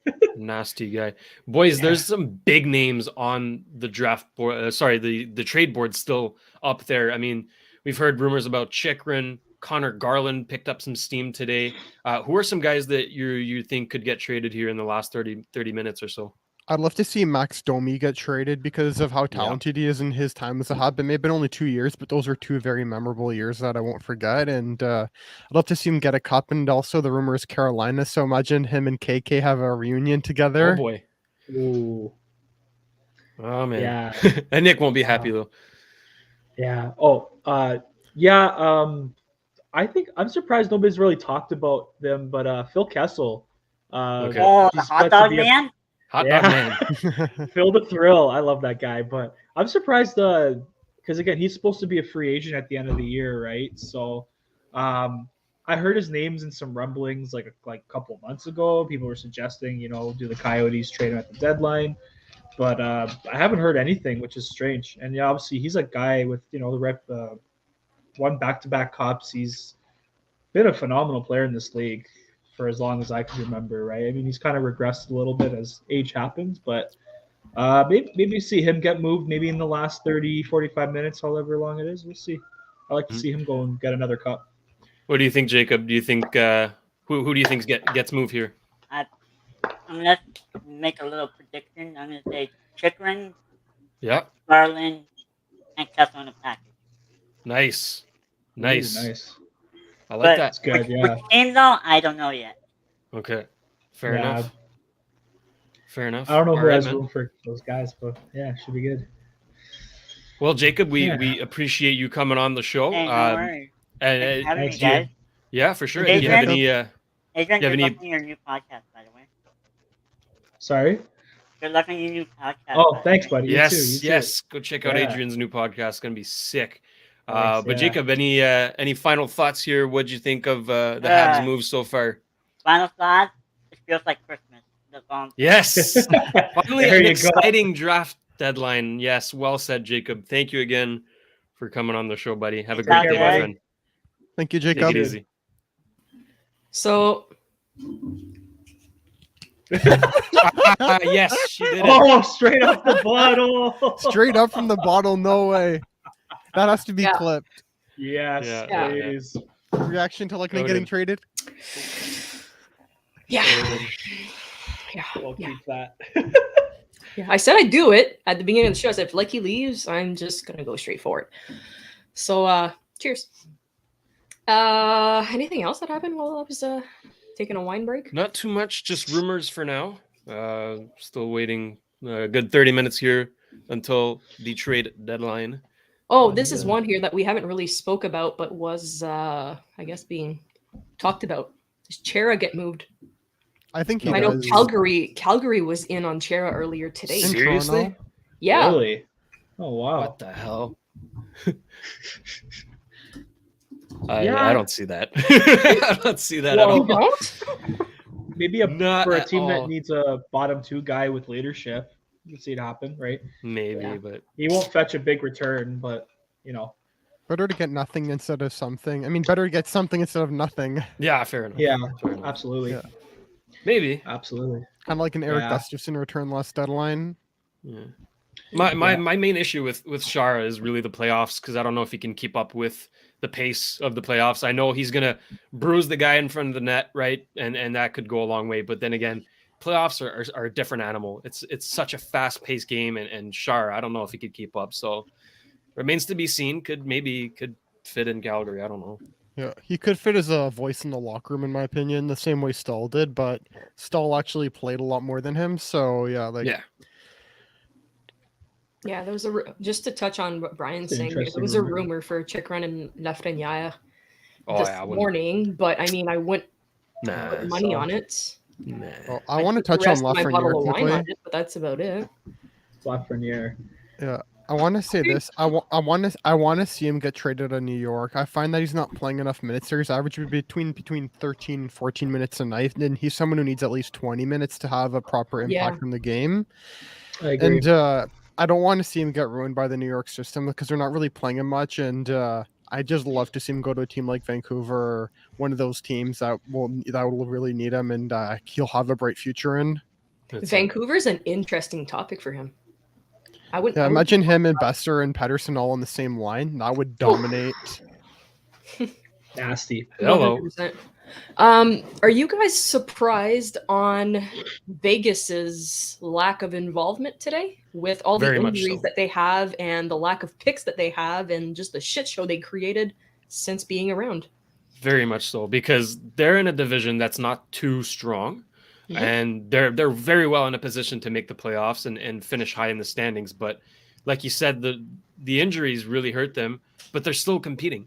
They're still a very competitive team with good players. So I did expect some moves, and right now we've gotten none, if I'm correct. Like I didn't see a single move by Vegas today, which is strange, very strange. I was expecting a lot more. Well, a lot. Let's be honest. Air quote a lot here, but yeah, I was expecting at least something. Like, I don't know, just something. Yeah. Or even LA. Yeah, We haven't heard much from LA. yeah, LA. Like, Yeah. usually this is Quiet. Marc Bergevin's time to shine for 67 dude. round As picks. GM consultant, is he going to consult the GM into making a big splash? Yeah, go get a Dwight King, buddy. I never heard of the Take position. Steve Ott out of retirement and bring him here. Yeah. Yeah, Get him to isn't fight he a coach Rebo. for the Blues or something? Yeah, he's the Yeah. assistant coach He's there. just Yeah, the coach. Yeah, he is. Yup. ridiculous. I would not even be surprised. But on another note, we will have Kent Hughes that's going to be talking at 3:30, and then we have the privilege of having Vincent Lecavalier that's going to be speaking as well, since he is in Montreal. Yes. So if you guys are still free, maybe we could stick around a little and talk about those press conferences, or yeah, I should be free. if the fans Perhaps. want to stick around. I mean, it's probably Yeah, going to be yeah. interesting. We're going to get more info on Lecky, which his highlights are still being played, and I'm going to go cry again. Yeah. But I will touch on this for Vegas. When Ben Hutton is on your top pair, you know you're really banged up. You said it. You said it, man. Wow. Vegas, I don't know, man. Like they have no cap space, and like you guys said, they have no draft picks. So I'm not too surprised that they haven't made any trades, because they have nothing to really give in a sense, right? And they don't have the cap space. They they put Mark Stone on the LTIR to make room for Eichel. So I'm not really surprised, but yeah, like Anik was saying earlier, like they just created their own dumpster fire there. Like they're gonna be in a lot of trouble in probably 3 or 4 years. If they don't win now, they're gonna be in a lot of trouble. That's it. For sure. Yeah. And One- the owner, go ahead, Shane. Say what you want to say. I'm going on another topic here. So I was going to say the owner of Vegas said that he wanted to win the cup within 5 to 10 years of the franchise's emergence into the NHL, and that if this season continues to slide the way it was, like this division was practically handed to them, but with the injuries, they're just hitting free fall and they're clinging on to dear life. Like they're relying on Ben Hutton to play top pair minutes, and they're relying on Nikolai Waugh to play top six. And if you're in that position, you're kind of screwed. Yep. Yeah. Kind You of. said it. One team that I'm so curious to see what happens here is the Chicago Blackhawks, because obviously they traded Marc-André Fleury, which means that Lankinen is now their starting goalie. Felt weird saying that, but he's young and could be good. But anyways, there was a ton of rumors surrounding the possibility of moving Patrick Kane. That would be mind-blowing if that would happen. I'm not saying in the next 30 minutes, but like probably this summer. But like if they move Patrick Kane, it's done. Like that era in Chicago is over. Jonathan Toews isn't who he used to be. This is basically DeBrincat's team now, and hell, he might be moved too. So what could we expect from Chicago here? That's another team that I was expecting, and there's a lot of rumors on maybe it's time to move Patrick Kane and just rebuild. I don't even know what the hell they're doing. I mean, the front office, the back office, and the team is a complete shit show. Let's be honest. That's my comment. Yeah. Exactly. Quote it. With the misdirection, obviously it's hard. Like there's so much misdirection in that organization in terms of what the future is going to be, right? So they should, if they want to be successful long term, they should move on from Kane and Toews. Those contracts are going to be very hard to move. Kane will be a little bit easier because he's still, playing good for his age. Toews is like Shaner said, he's not nearly as close as he used to be. But you got to consider it. You got to consider it because, there was a time like years ago where people were suggesting, like when Vancouver was kind of near going more into a rebuild, and people were like, why don't they trade the Sedins and just start from scratch? And they didn't do it. And it would have helped them long term, right? So I think they should do it. They should maybe even consider trading Kane, maybe see what you get for Toews. Maybe just start from scratch there, make it to Brinket's team, and then just restart what they did. Shane, touch on this quickly. First of all, I love the move by Arizona. I think it's hilarious, phenomenal. Dangle having a little meltdown on Twitter. Yeah, what's that? Steve, go check what Steve Dangle wrote about the Terry, and he's just like, what's the point of putting someone on waivers and having someone claiming him? Anyways, I love having a good Leafs meltdown, but Dangle is phenomenal. We love Dangle here. He's also a friend of the show. Did an interview with Drew Deeks. If you guys are checking that out, an absolutely amazing interview after the playoff round last season. Amazing how smart he is when he's not screaming on air. So make sure to check that out. And could he be we've been talking about Edmonton a lot, but could he be a fit in Edmonton? Would Arizona be smart enough to make that move? Any goalie would be a fit in Edmonton. My goodness. Pretty much. Like, come on. Maybe not in any goalie, but like, seriously, do you really think you could win a Stanley Cup with Mikko Koskinen and Mike Smith? No disrespect to these guys, but they are backup goaltenders. They cannot carry a team to the Stanley Cup final, much less win the Stanley Cup. So exactly, we'll reiterate it because it's probably not going to happen. But if Edmonton wins the cup with Mikko Koskinen as their starting goalie, Nick and I will purchase a Mikko Koskinen jersey. So and wear it. That's it. We're saying it out there. We will do it if it happens, but it's probably not going to happen. So honestly, watch it happen, and we're going to be screwed because 194 people know now. Yeah, I just jinxed it. But you know what? Whatever. I don't care. I'll buy the jersey. If he's able to pull that off, there you go. Props to him, and I will gladly wear that jersey because that is an accomplishment. Okay, I've shit on this guy so many times. You have, we all have, everybody has, because he's not been great. I mean, I'll never forget last year when he let in 4 goals on 4 shots. That is mind blowing. A save percentage of 0.00, and then he got taken out the game, obviously. So, Edmonton, I mean, come on, we're beating a dead horse here, but seriously, go get a goaltender, please save us. But we're tired of talking about it. Holland is so. Oh, there you go, Marco. That's not for Marco. Yes, he's gonna shave his head. There you go. I want it to happen now. I want it to happen. Oh, let's go, Miko. What was I saying? No, it's the fact that Ken Holland goes flat out and says, I don't think we need to make a lot of changes. Maybe adding a pair of D, but aside from that, I think everything's fine. What color's the sky in your world, bud? Seriously. Like, what kind of La La Land do you live in? Oh, man. Everything's fine. Okay. He's like me with Lecky. I'm fine. You're not. Yeah, this like guy that meme with the dog. He's the biggest cheapskate in the league. How can you not pay a conditional 2nd-round pick for Marc-André Fleury, who would have magically made you a contender right then and there? You can't even do that. Mind blowing. It's like I'd love that to see a Scooby-Doo episode where they reveal whoever is the villain, and then they take off Ken Holland's head and they show Peter Chiarelli under. Peter Chiarelli. Oh, man. Yeah. Peter Chiarelli. I haven't heard that guy. Yeah, my mom actually went to school with Peter Chiarelli, as funny as that sounds. Oh, really? Yeah, you want to get him on the show? We got a few things we'd like to say. Oh, I don't know if I could, but like my he was a bit older than my mom, a couple grades older, but yeah, we could get him on the show and educate him how to be a GM. This is the first step you take. Second step you take. You don't pay Koskinen $4 million after he's not a proven NHL goalie.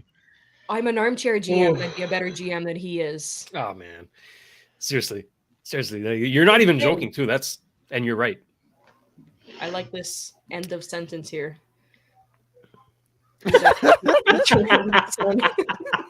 Oh man, hot take. Yeah.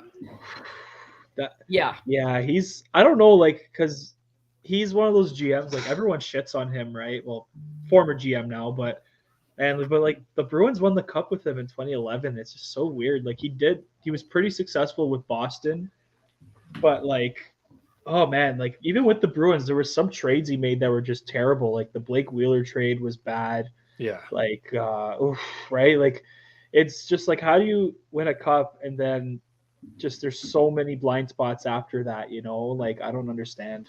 I don't know. It's just blows my mind. Yeah. One more team that I find has been way too quiet is the Pittsburgh Penguins. I expected them to at least get, a solid maybe 3rd-line winger, something like that. They haven't done shit. They got Beaulieu today. Anything. Who? They got Nathan Beaulieu this morning. Exactly. Who? Yeah. Score. Come on. That's Plan not the going to win parade. you the cup, man. Plan the freaking parade. Nathan Beaulieu. Holy crap, you guys are set. To be honest, we did stuff from having in 17-18. There's that. Twitter, share it right away. Apparently, this is a live photo of Brandon after every trade deadline.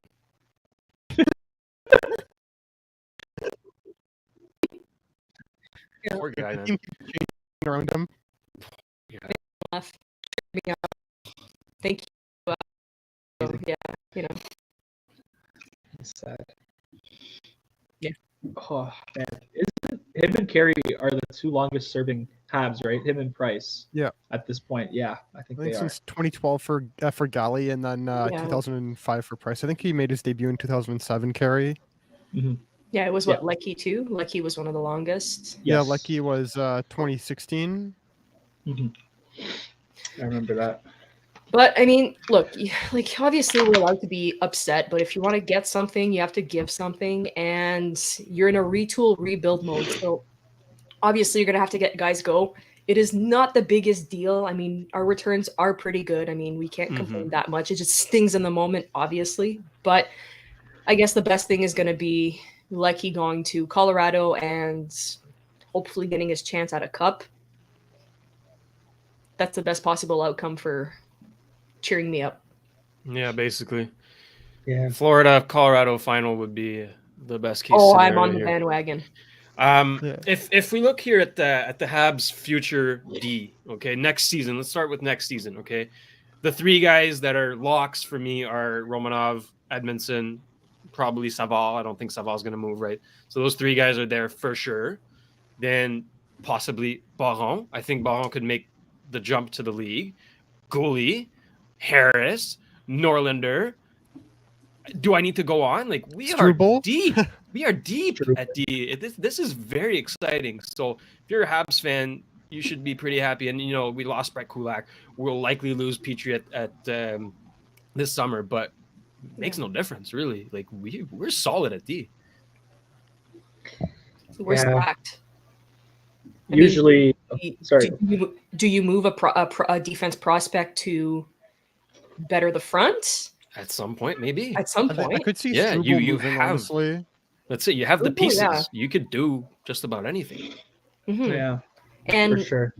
goaltending wise, I think that's our biggest type Primo of. and Dobes, that's honestly interesting in my opinion. Like, I Dobes, like yeah. Primo.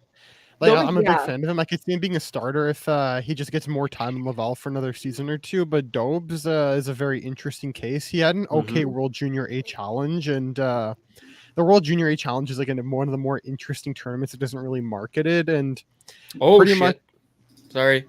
Breaking news. Breaking news. The Habs trade Andrew Hammond to the New okay. Jersey Devils Oh, for Nate Schnarr. I have Oh, no clue Nate who that Schnarr. is. He's actually a good prospect, Nate Schnarr. Nice. oh, that's good. He was So, drafted in the second Hamburglar. round. Hamburglar heading out to the New Jersey Devils. You know what's Uh, funny is that today he rocked out the new gloves, the new He blocker. just got. everything. No. I was Yeah, just I about to tracked say with that. like Montreal's like new gear. Yeah, bye. Oh, Just got so his bad. gear. That That poor is guy. Later, so Gator. sad. But you know That what? sucks. Big shout out to Andrew Hammond because he struggled. He was grinding it out in the AHL for so long, got the chance here in Montreal and took advantage of it. I had the chance to see him play live. So did Damon in Ottawa. Phenomenal game he had, and every game he played for us was great. So all the best to Andrew Hammond in New Jersey. I hope you do well, my friend. We knew Yeah. that obviously Hammond didn't have a future with the organization, but the fact that we were able to showcase him and prove that he's still worthy of an NHL contract is absolutely perfect. I also feel bad for his wife that just announced that they were having a baby and they bought him like a little Habs one piece. Oh. Like, bless your soul. But Oh, no, I'm very happy for Andrew Hammond, honestly. I'm okay with that move.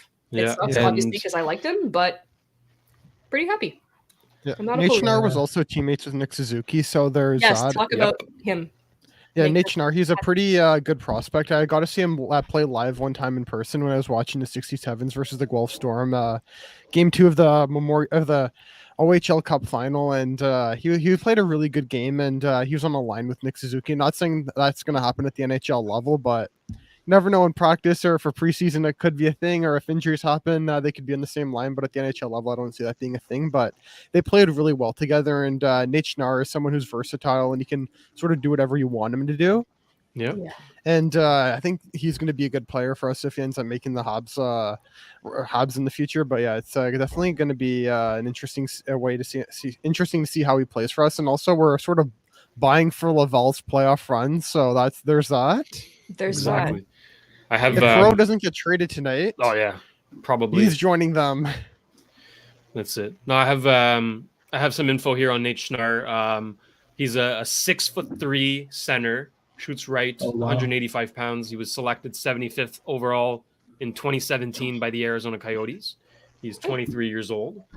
This season with the Utica Comets, he currently has 26 points in 43 games, 13 goals, 13 assists. So pretty decent return, actually. I don't mind it. And with the Guelph Storm, settle down, okay? 102 points in 65 games. The guy can play. And we got him for our 4th goalie. And imagine Not bad. that. Imagine that in 2022, we're going to have a player development system. Oh, Whoa. wow. Who would have ever thought about having player development in a Oh, national hockey man. team? Holy crap, what a time to be alive, you guys. Well, I couldn't believe another that. one. Oh, Things come are on. things are happening. Kopp? Not the Habs Yeah. this time, but a big Okay. trade. Andrew Kopp is heading to To the New York Rangers. Oh, no way. Oh, there you go. That is a great deal. Good Great, trade. great deal. do we know the return? Not yet. trade. It's just Elliot Friedman just saying now that Andrew Kopp likely heading to New York, but that's a great find for them. I love that. Sorry, just to add this here, we were talking. I'm just going to jump topics again. We were talking about defense, and somebody posted this straight up from TSN. So basically, what we have stacked Yeah. defense right now, and let's not forget Jack-eye about too. Corey Jack Schuneman. Eye. Yeah. Oh yes. Schooneman's What a been a freaking player revelation. he's been, like, not even Yep. drafted or anything. Been very, very decent, to say the least. Jack Eye going to be awesome. Fairbrother, I'm still not opposed to. I really liked his training camp this year, so can't wait to see what that's going to bring. But aside from that, I think if we can get somebody else on the right side, I think we're set. Yep. Yeah. I agree. I was always begging for Tristan Lenoir out of the Gatineau Olympique if he's available. I was thinking with Calgary's pick, he's someone who I've become a fan of. He was the first overall pick in the draft in 2020. Yeah, there's that too. Tyler Oh, Mott maybe You're heading scaring to me New every York as time well. your face changes. Tyler Mott, eh? Listen, if there's a trade for the Habs, I will flat out say there's a trade for the Habs. If not, I'll just say there's a trade. There's a trade. Insider. Yeah. My phone wanted is doing overtime today. Oh, jeez. My goodness. I wanted to, kind of just Go circle ahead. back to Andrew Hammond, like we were talking about, and how Shane said, how he grinded and kind of proved that, he could still play in the NHL. Like, again, I do respect him for, like, just he didn't give up. Like, I know he had the amazing run with Ottawa back in 2015, and obviously the whole Hamburglar thing started and played well down there, and then he kind of regressed a little, but he worked hard to get back to where he was, and dealt with the adversity, and I respect the guy for just clawing back and getting back on his feet again. So all the best to him in New Jersey, and he'll do well there for sure. Well said. Yeah. Whether it's in the American League or with the actual team, that's good though. I hope him the best. Wish him the best. Shane, do you have something else to announce? Or? Not for now. It's still processing. No updates on Andrew Kopp, but should be a pretty big deal here. Wow. Looking forward to hearing what they get in return. So there's a few questions by the fans. Obviously, we're going to answer some of them. Yes. If you guys have questions, please pop them in the chat and we will discuss them. I don't want to touch on Brandon's question here. Totally irrelevant to trades. But does St. Louis stay as coach next season? Is his interim title being taken away? My answer is yes too. Shane, by your eyes, I think that's a no. That's a resounding yes. He is our savior. That is, I bow to St. Louis. He's he's been pretty freaking good, man. Insane. Yeah, I think he'll be there too. He's doing a good job with the young guys, so I don't see them making another move for coaching. Got to keep him here for the long haul, St. Louis. Yeah, absolutely. Give him a blank check. Let him write whatever he wants on it, and just give it to him. Oh, for sure. Yeah. The way Caulfield's been playing lately with him, man, oh man, you gotta keep him on board. Yeah. No, it's okay. Here's another topic then. If we're gonna talk Caulfield, because why not? Ooh. He's the center of our universe. A lot of people saying that he should be sent down along with Ryan Paling to the Laval Rocket to help with the Calder run. So, do you send him down? Do you keep him? My personal opinion is you keep him. He could be a quiet race for the Calder up here. So yeah, there's no rush to send him down right now. Like once the playoffs start for Laval, then maybe. But for now, I mean, he's settling in with the Habs, creating chemistry with his line mates. We love that Suzuki and Anderson line. So the more games they play together, the better. Mm-hmm. And then once the time comes, the Habs are out of it, whatever, few games left or no games left. That's when it's time to maybe consider sending him down to help out Rocket. not wrong. Yeah. But I'd just wait till the last game of the season, and if there's a key game that will help them make it or break it there, I would send them down. But right now, the Rocket have kind of improved, and they're in the 6th place in the Eastern Conference, which is pretty good. And I say they're sort of in, they're kind of in, but they haven't officially clinched yet. So I just wait, and then as soon as it's first game, just send him and Paling down, and then Pro as well. And yeah, it's going to be magic Perot. down there. That's Perot. I was kind of Yeah. expecting to be in a bundle today and just like Yeah. shipped off to Timbuktu or something. I don't know. Yeah. I kind of expected him to get traded today, but I'm surprised that it would be this late in the day and he's still not traded. So Yeah, 6 minutes left.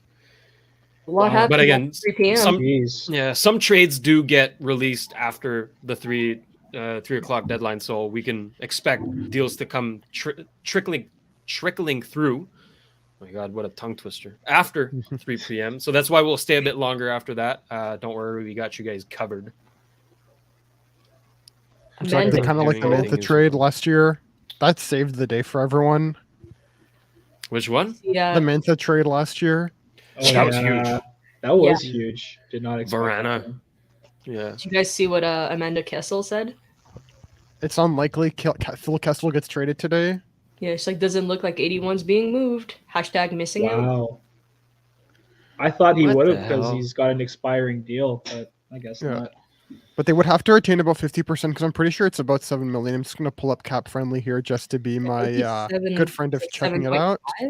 7.5. Yeah, he's like 7. Might be in the field too. So Yeah, 7.15. Yeah.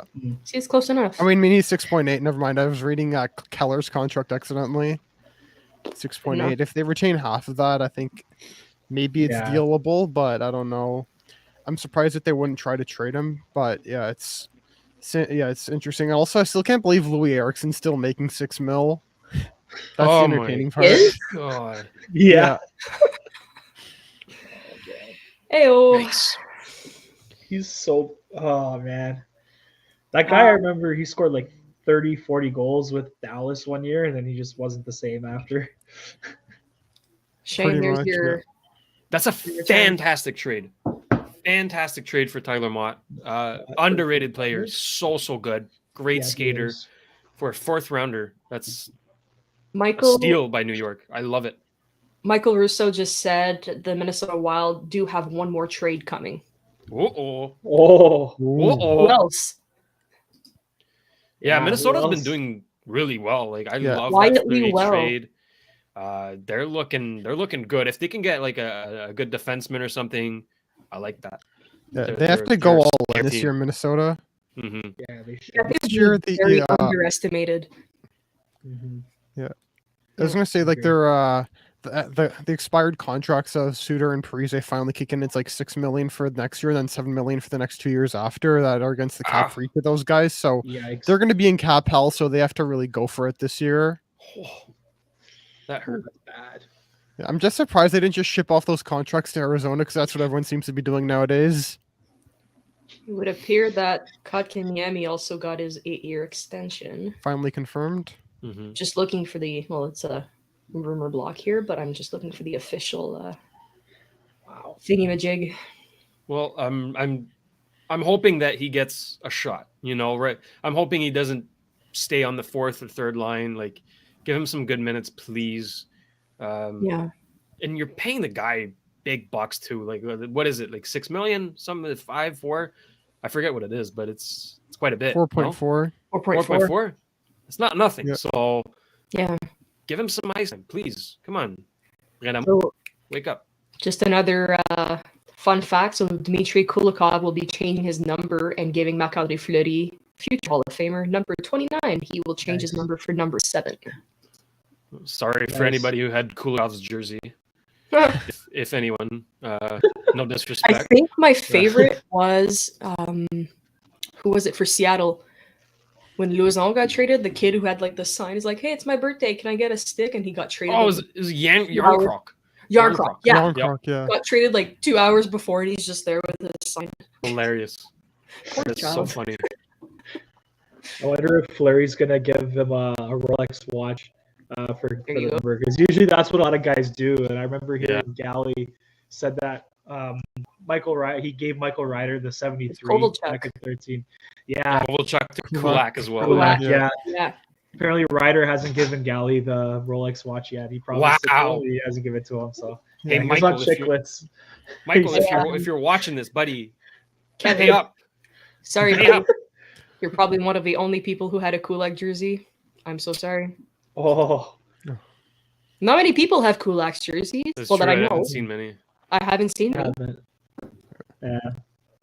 But if we circle back to that trade, though, it's pretty Go for interesting. I'm looking forward to seeing what Lagesson can bring to the team. If maybe he fits better than Laval. I don't know the contract situation if he can get sent down or not. But the second round pick, I'm a big fan of. I think the second round pick plus a guy is more than his value. That's phenomenal. Great trade. Yeah, because if it was just 1-for-1, like we thought it would. You rub it in. And we're gonna clip just that part, folks, with no context. I love this man. Adrian's just losing it. What was I gonna say? I don't remember. Sorry. It was well worth it. It's amazing. Hopefully we re-sign Kulak this summer. I don't know. Do you guys see it happening? No, I don't. that's why we traded him. I don't. Yeah. If Yeah, we were I gonna think so. re-sign him, he would have been re-signed already. So Yeah. I don't think so. Not gonna pull a plucky with him. No. Sorry. Yeah, Bergevin's not here anymore. And Captain, my captain, welcome back from Yes. the gym. You also lost Lehkonen today. Cheers, buddy. Yeah. It's not over yet. Actually, it is 3:00. So Oh, Still Does, maybe one or this two is, more trades in the rumbling. this is Does the end here. Harris folks. get signed? I think he Yeah. does. Yeah. When you The Kent when you Hughes can sign him? effect. Their season's still going on surprisingly in Northeastern, even though that I think they're out of the Big Ten. They're still in another tournament. So I think that as soon as that tournament's done, Kent Hughes is just going to get on that phone and then give him a call and say, okay, how much do you want? Just get Harris signed up with us. Yeah, yeah, I see it happening too. he's a good prospect. Well, Still nothing on the Andrew Kopp trade, but it's basically confirmed he's going to New York. Good yeah, trade. well, I got the official notification, I guess. Jacob Chikrin will not be traded. Yeah, not Well, I surprised. mean, for the price that they were, like yesterday was a second round pick and today's two first rounds. Like I would not have given 2 first rounds for him. No, Am I wrong?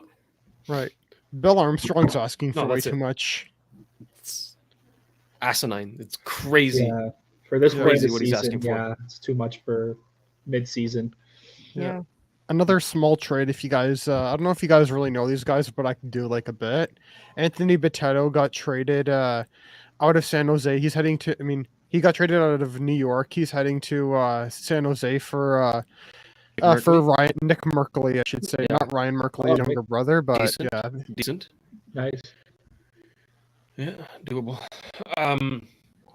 Just I to hear add rumors in- about Jake Evans. I see a comment here saying rumors about Jake Evans. Please don't trade No. Jake. No, No, ridiculous. no. You know Ridiculous. that Don't Get do outta that, you guys, no. have you guys watched Harry Potter? Yeah, of course. Okay, Yeah. you I know when haven't, Jimmy I know it's goes, out. leave him alone. Yeah, well, that's me right Yeah. Leave him alone. now. Leave him alone. Yeah. That was good. Shea Weber's Yeah. contract is still with the Habs as of Yeah. 3:02. No sign of that. And Max Domi, no sign of Max Domi. Wow. Some big names that didn't move. Surprised. I was expecting Corpusalo to get moved. You had JT Miller on your list too. I had JT Miller, but Yeah. I'm pretty sure he wasn't going to get moved, though. I'm not surprised to see him stay because he's been nuts for Calgary. Canucks there. But yeah, there's some guys that I expected to move that didn't. One trade that we bit weird. didn't touch on was Brennan Hagel, Yeah, which That was an early- interesting way one. earlier, but we talked about it in the group chat because it was just mind blowing for all of us. So let's touch on that for all the fans that were commenting about this. not crazy about it. Not crazy about it. 2 first-round picks. And Boris Kachuk and Tyler Radish scored yesterday, if I'm not wrong. So He did, yeah. Yeah. Brandon Hagel, I don't think is worth all of that, but good for him. And good for Chicago, I guess. They got a pretty good haul for him. So yeah, all the best to him. Former Habs legend. For those who didn't know, he made the 2018 training camp or some shit. Yeah. Yeah. 1 week. It's crazy how he got more than Giroux. Giroux got first, Tippett, and a third. You know, no disrespect to Tippett, but like going to the Philly development, he's not going to pan out. Like I'm not. I really hope he does, but man, I really hope he does. Great guy. I love crazy potential, but like Philly is notorious for destroying potentials. So destroying dreams of do you guys see and absolutely wasting Hart's career right now. Yep. Oh, for real. Just wasting years off of his career. It's a shame. Do you guys see Chuck Fletcher getting fired if this continues in the next year or two? I hope he does get fired. Possibly. Or should be gone now. He's bad. He's to be bad. frank, he should. Yeah. Oh wait, we have the Golden Knights are trying to move Dadonov. Apparently to Anaheim, I heard. Yeah. Oh wow, that's a good piece. There's the Golden Knights. That's a weird one though. Like we're busy trying gambling. to clear cap space. Yeah, I don't know what they're doing there. Yes, I don't know. Put another guy on the LTIR and make room for Dadonov.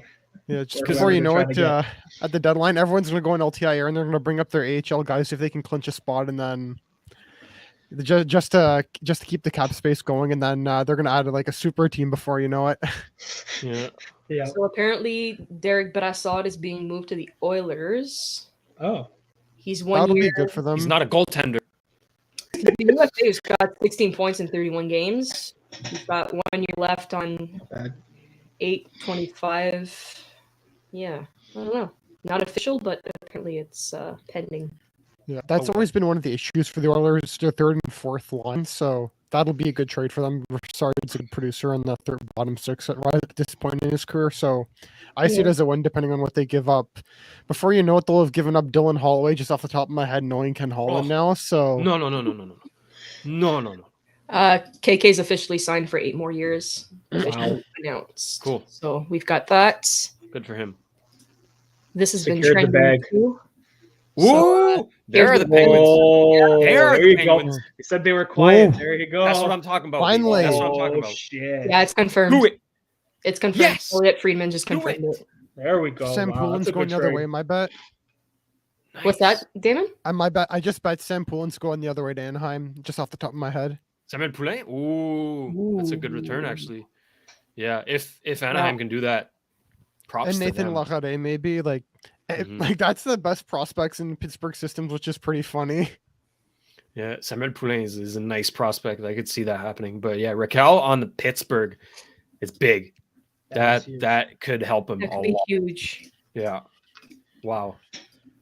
And Shayna, I'm pulling up an image for you here. Hold on. Just because I know you'll laugh. Has to do with Kent Holland, so you know. Oh, of course. My it's my good favorite. friend Love laughing at Kenny. the Your man. good friend. Here Here you go, buddy. Like, What? What? Probably okay. Yeah. Kent Holland, probably. Oh my god. But you know what? I think Kulak will be a good fit for them, though. Like seriously, I think he'll take on some good third pairing minutes, help steady the transition game, and you know he's a good skater. He can fit just about any situation. So I think it is a good get for them. They did pay a bit for him, but not too bad.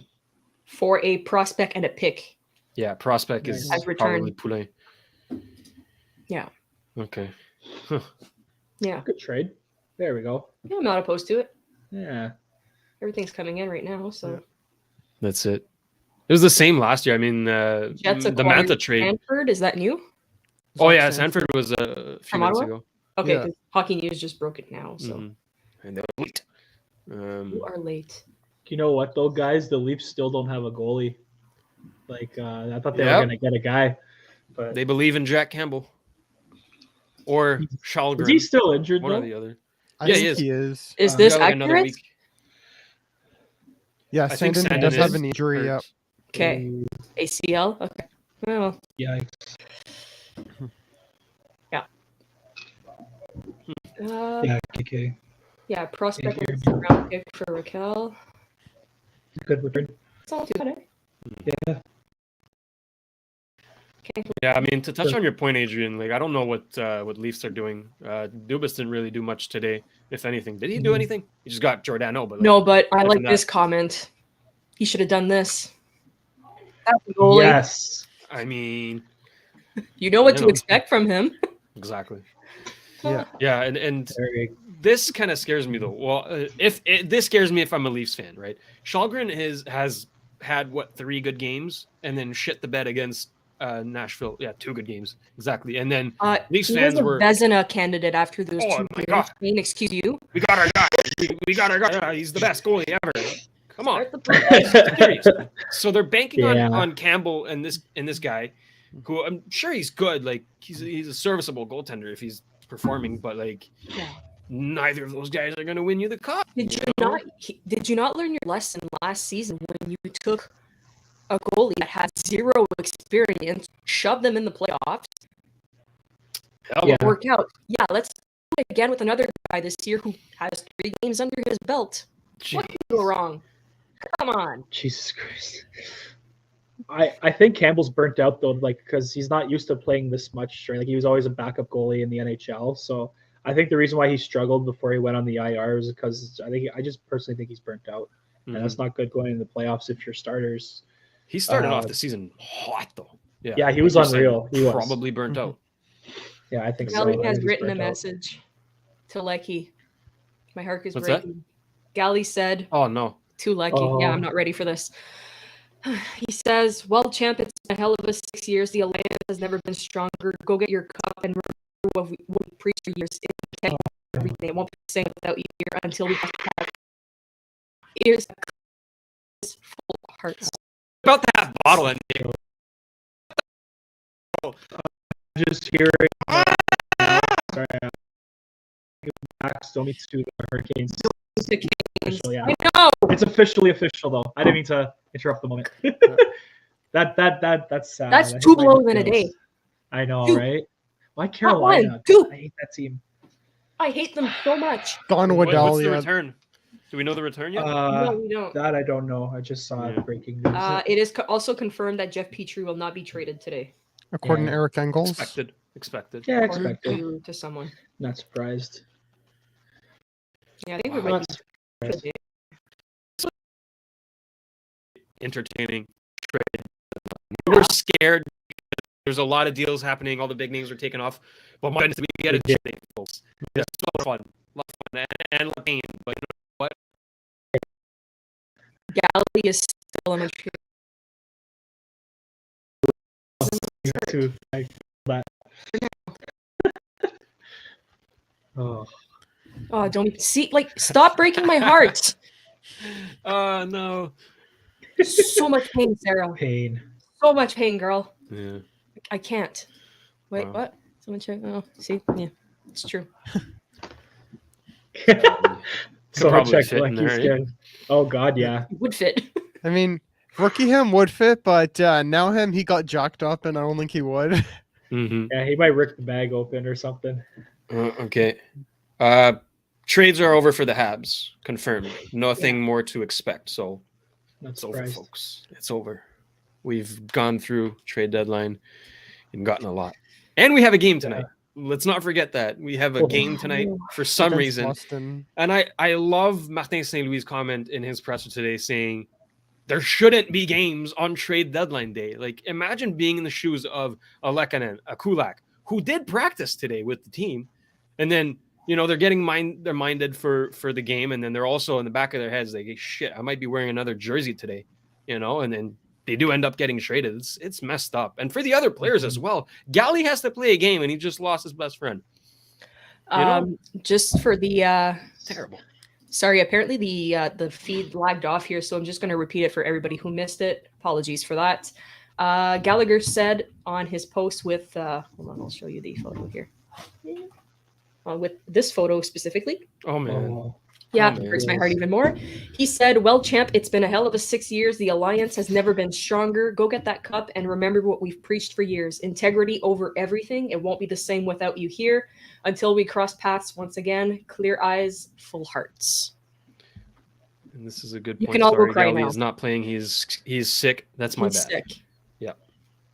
He's even more sick now. Ryan, I know, but I mean, yeah, I know, but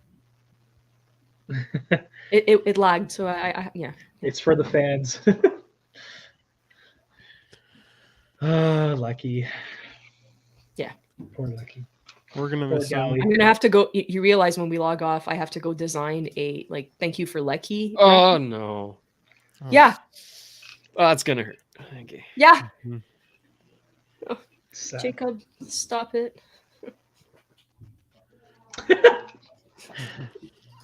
It's okay. Yeah. Here's what I will say about Domi. After reading his memoir, the book he wrote, it makes me a bigger fan of Domi. Oh, great guy. Great Yeah, guy. I You read guys that met book him yet too. or no?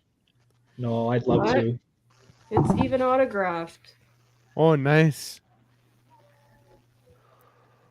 I love Anderson, but man, I do miss Domi though too. Yeah. No, Yeah. that was a good trade. That was a good trade. It was. I don't regret Oh, it it was. whatsoever, but I just missed the guy. Absolutely, me too. I miss him in the car. I don't know if you guys saw the video of him and Tatar in the car. No. Yeah, there's a funny video the Habs posted where Habs like drive around Montreal and they sort of get to know each other and they walk up to fans in the street and they like ask them trivia questions. It was a pretty funny video where Tatar and Domi did it, and both those guys are gone now. And then, of course, Mark Wahlberg made an appearance in the video, and it was Really? a pretty funny one. That's pretty awesome. that's funny. Yeah, it was like Yeah. where Mark Wahlberg said Thomas Tatar had the best nickname in hockey, and Yes. Okay, I remember that. I remember that now. Yeah. yeah, great actor, Mark Wahlberg. Big fan of him from the Transformers movies. Oh, he's awesome. Apparently, Calgary's getting Ryan Carpenter.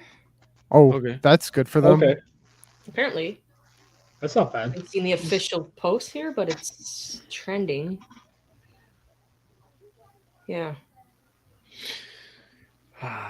Yeah, they got. Yeah, they didn't say what the return was for Domi.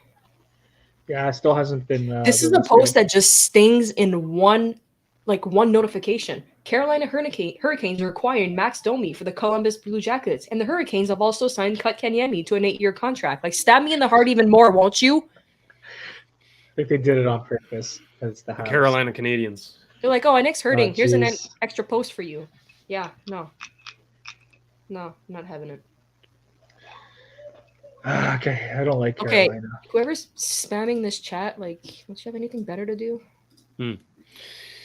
Well, it means we're doing something right. Yeah. 8 year Oh 4. man, that looks weird. I just saw an edit of Fleury in Wild Gear. I don't like Cool, eh? it. I It's like gonna it. take some getting used to. It He'll looks look cool wrong. in that. He will. Yeah. I'll get accustomed to it, but it looks wrong. Yeah, I just won't forget about the iconic first game last year when it was Vegas versus Minnesota. There was a funny meme made about that game where Fleury was just standing on his head, and then, as of course we know, he got 5-holed in overtime. And then there was a funny meme made about it where Alex Jones was going, "I'm done, I'm pissed, and I'm not putting up with it anymore." Pretty much. Love it. It's amazing. Jeez. It's amazing. Yeah, there hasn't been any more updates. No, I think we're about done here. Max Domi was the last big one. We're still waiting on details for Kope. We don't know what New Yeah. York's getting in return. Top, we're still That's waiting gonna be big. for prospect for Raquel, and Yeah. we are still waiting for details of, well, obviously Max Domi here, Mhm. and apparently Minnesota that was still making one big move. I can't wait to see what it is. Yeah, I'm pretty stoked here. Yeah. Huh. Maybe it's Phil the Thrill. Nah, Honestly. I doubt it. Yes. Well, we were supposed to get Lecky on the show last season, Oh man. but he couldn't do it because of training camp. So maybe we'll be able to get him this summer.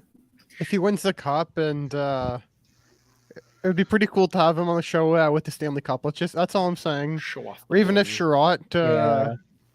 wins the cup, it'd be nice to have one of those two, or even both. Yeah, that'd be pretty cool. Oh, here's the return. Aiden Hashirek. I know a lot of prospects, but that's someone who I've never heard of. Let's just say that. Me neither. Yeah, I don't know who that is. Hold on, let me just look it up here. Who the hell? Doesn't ring a bell. And Brian, yes, it is official. Officially. It hasn't been posted on the Montreal Canadiens account yet, but it's been official with every sports channel out there, and it's been on TV half the day. So apparently it's confirmed. Highly doubt that prospect is involved. If he is, I mean, Carolina fleeced. But Yeah. it's It has to be it's, someone more. 19-year-old left-handed defenseman, 5'11", playing for Boston College right now. He's got 8 points in 37 games. Nothing crazy. Yeah, 94th 94th. overall. Yeah. Is that Wow. it? That's a Oh, steal. that's for the thing. There must be Carolina. more. Like, If you're maybe taking a worse look, than him? Galchenyuk was turned into Domi, who was turned into Anderson, and Domi was just traded for a player taken at the end of the 3rd round in 21 draft. Yeah. Wow. That's the trade route right here. Yeah. The stock investments, like, yeah, here's what I'm going to say now. Now there's 3 teams we can say that Galchenyuk and Domi have both been a part of. We can say Montreal, Arizona, and Carolina when Galchenyuk was traded to Carolina and just immediately placed For on like a day. waivers. Yeah. Yeah, he was a Cane for like 12 hours. I forgot about Yeah. that. Yeah. Hurricanes He didn't even legend. leave the city when he was placed on waivers. He was apparently at the Ottawa airport he bought himself a flight ticket to head down to Carolina, and they said, yeah, we're placing you on waivers. So he just stayed in Ottawa to see what would happen. Oof. And that was definitely better because then he would have had to fly across the border, quarantine again, then get into Toronto. And Yeah, it was Man. insane. Yeah, that's We true. have, That would have um, sucked. We have a tweet from Andrew Hammond's wife here. She said, "Phew, what a season it's been for us. I don't think anyone will ever understand how much Andrew playing for Montreal meant to us. Those were some of my favorite games ever to watch. I'm so sad I never got to meet UP, but Montreal in those games were so fun." Nice. It's nice. So- What a good family. Yeah, they're Oh, I nice. absolutely love it. Yeah. Fantastic. I'm sure they'll arrange for UP to meet his son whenever they're back in town or something. Mhm. Oh, for sure. We must be That'd be playing New awesome. Jersey soon. I feel like we haven't played New Jersey at all. We are actually. I think next week. Oh, Yeah, There we you go. played New Jersey when Duchamp Like got a fired. back-to-back. Yeah. It's like Toronto, and then on Sunday it's New Jersey or something like that. yeah, Yeah, pretty sure. Hmm. Man. Yeah. iconic post games that game against New Jersey, Josh Anderson and Ben Sherrod, and then Dominic's like, Dom Ducharme's like, everything's fine, just a bit of fine tuning at practice. Well, guess what? There won't be another practice with you. You're fired. It's like, you Yeah, are the biggest link. Goodbye. It was the Oh, start of a man. happy journey, man. Yeah. That game was the best thing that could ever happen. Yeah. Crazy to say, but Honestly. losing 7-1 or whatever it was phenomenal. it was. Their Yeah. ninth Wonders. loss in a row or something. Yeah. Just It was insane. bad. According to Elliot Friedman, that might be it. Aiden Hirschachuk. That's for the it? Domi. Apparently, that's it. Wow. There's no chance. Apparently, according to Friedman, so far, Oh. that's it. So, if that's it, I'm not gonna have my Columbus got mind blown. fleeced. A a Don big Waddell yikes. W? Are you kidding me? That's a rare Donald W. Waddell, that guy's an interesting case. Like, he nearly assembled the Canes to be the most unlikable team last year, and now they're actually good. Like, he nearly, I don't know if I want to say his name on air, but JV, that's his initials. He played in Vancouver last year, wanted to sign him, Yeah. Yeah. and then he defected to Russia, as I'm sure we all know what's going on there. I don't want to get into all Ridiculous. that craziness, but That guy's a piece Don of Waddell shit. nearly wanted to sign him. Dirtbag. But man, if that's really the only thing coming back to Columbus, That's I pretty mean, bad. Kakalainen got screwed over. Got No fleeced. disrespect to the rookie here, but what No, we the got hell? fleeced. This guy's Yikes. 93rd overall, going for Domi, who can play, easily top 9 minutes. What? Oh, for sure. Scott That's Billick too crazy. said we're Makes no still sense. awaiting further considerations and information for the Andrew Kopp return. Mm, So still working that out, I Yeah. guess. yeah, Canucks could not agree with terms on deal with Mott. He's off to the Rangers for a 4th round pick that we knew. That was a good trade. I Yeah, love he's that. he's a solid player. Yeah, I'm a fan of that. hmm It's not too bad. Yeah. Who else? Just imagine last minute somehow Galchenyuk gets traded as well. That'd be funny. Oh, Makes a man. return to the Montreal Canadiens. Oh, Honestly, would you God, guys be up to imagine. see him come back as a Hab one day? Okay. The only thing I would like to see is how he would perform under Martin Saint Louis, just because Martin has the, I guess, capabilities of flipping a player around. I'd like to see it. I won't commit to it, but I'd like to see it. Same here. Like Yeah. I felt ever since that knee injury he's got from running into the boards with Kopitar, where he got the worst of it. I felt that he just wasn't the same player after, and It's his Also- attitude too, right? Like I've heard stuff about that. Yeah, but I met him once and he was a nice guy. So Oh yeah. I'm not Yeah. questioning that he's not a nice human at all, but it's just like, why has it not worked anywhere for you? This is 7 different teams or Yeah. whatever, and it still hasn't worked anywhere for you. So at some point, it has to be more than just your ability to play hockey. What's not working out here? Yeah, know? I heard rumors too about his supposed character issues, and when he was in Montreal, and I remember just seeing him play like for the Sarnia Sting, and like the year they drafted him, I was like, this guy's going to be unreal. But I agree with what Damon said. Ever since he went into the boards with Kopi there and had that knee injury, he hasn't been the same player. I could totally agree with that. Shane, you're gonna like this one here. So about 45 Hit me. minutes ago, the NHL Network were talking on TV on how the Oilers were trying to make a push for John Gibson. whoa. There you go. Wow. That's what I'm talking Imagine about. that. But it's past Wow. 3 o'clock, you bozo. You should have been doing that weeks ago, man. Like that would have been phenomenal. Shane. Great pickup. Yeah. Give the farm for him. I don't care. This Gibby's guy's a good. clear-cut #1 goaltender that can get you far in the playoffs. Absolutely. And you just wasted that opportunity. You blew it. It's gone. Yeah, blew it. The Adam Sandler line from Billy Madison. You blew it. Yeah, blew it. Make a shirt of that. Yeah, blew it. So James Myrtle here that quotes Kyle Dubas.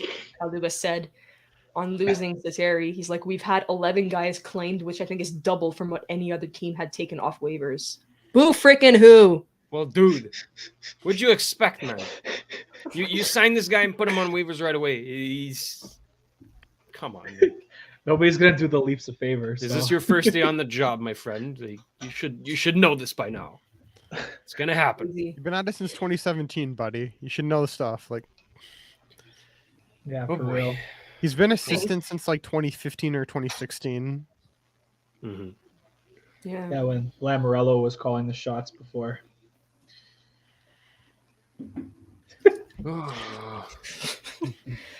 You know, just keeping me speechless. Doesn't happen often, but It's okay. Any Leafs Al is a W for everyone else. So I just can't wait to see urinating trees That's next good on a video. t-shirt. I mean, like I should say this better. I can't wait to see his next video on the Leafs and them losing in the first round again, and have him make fun of them for not doing much at the deadline like they should have been. Yeah, indeed.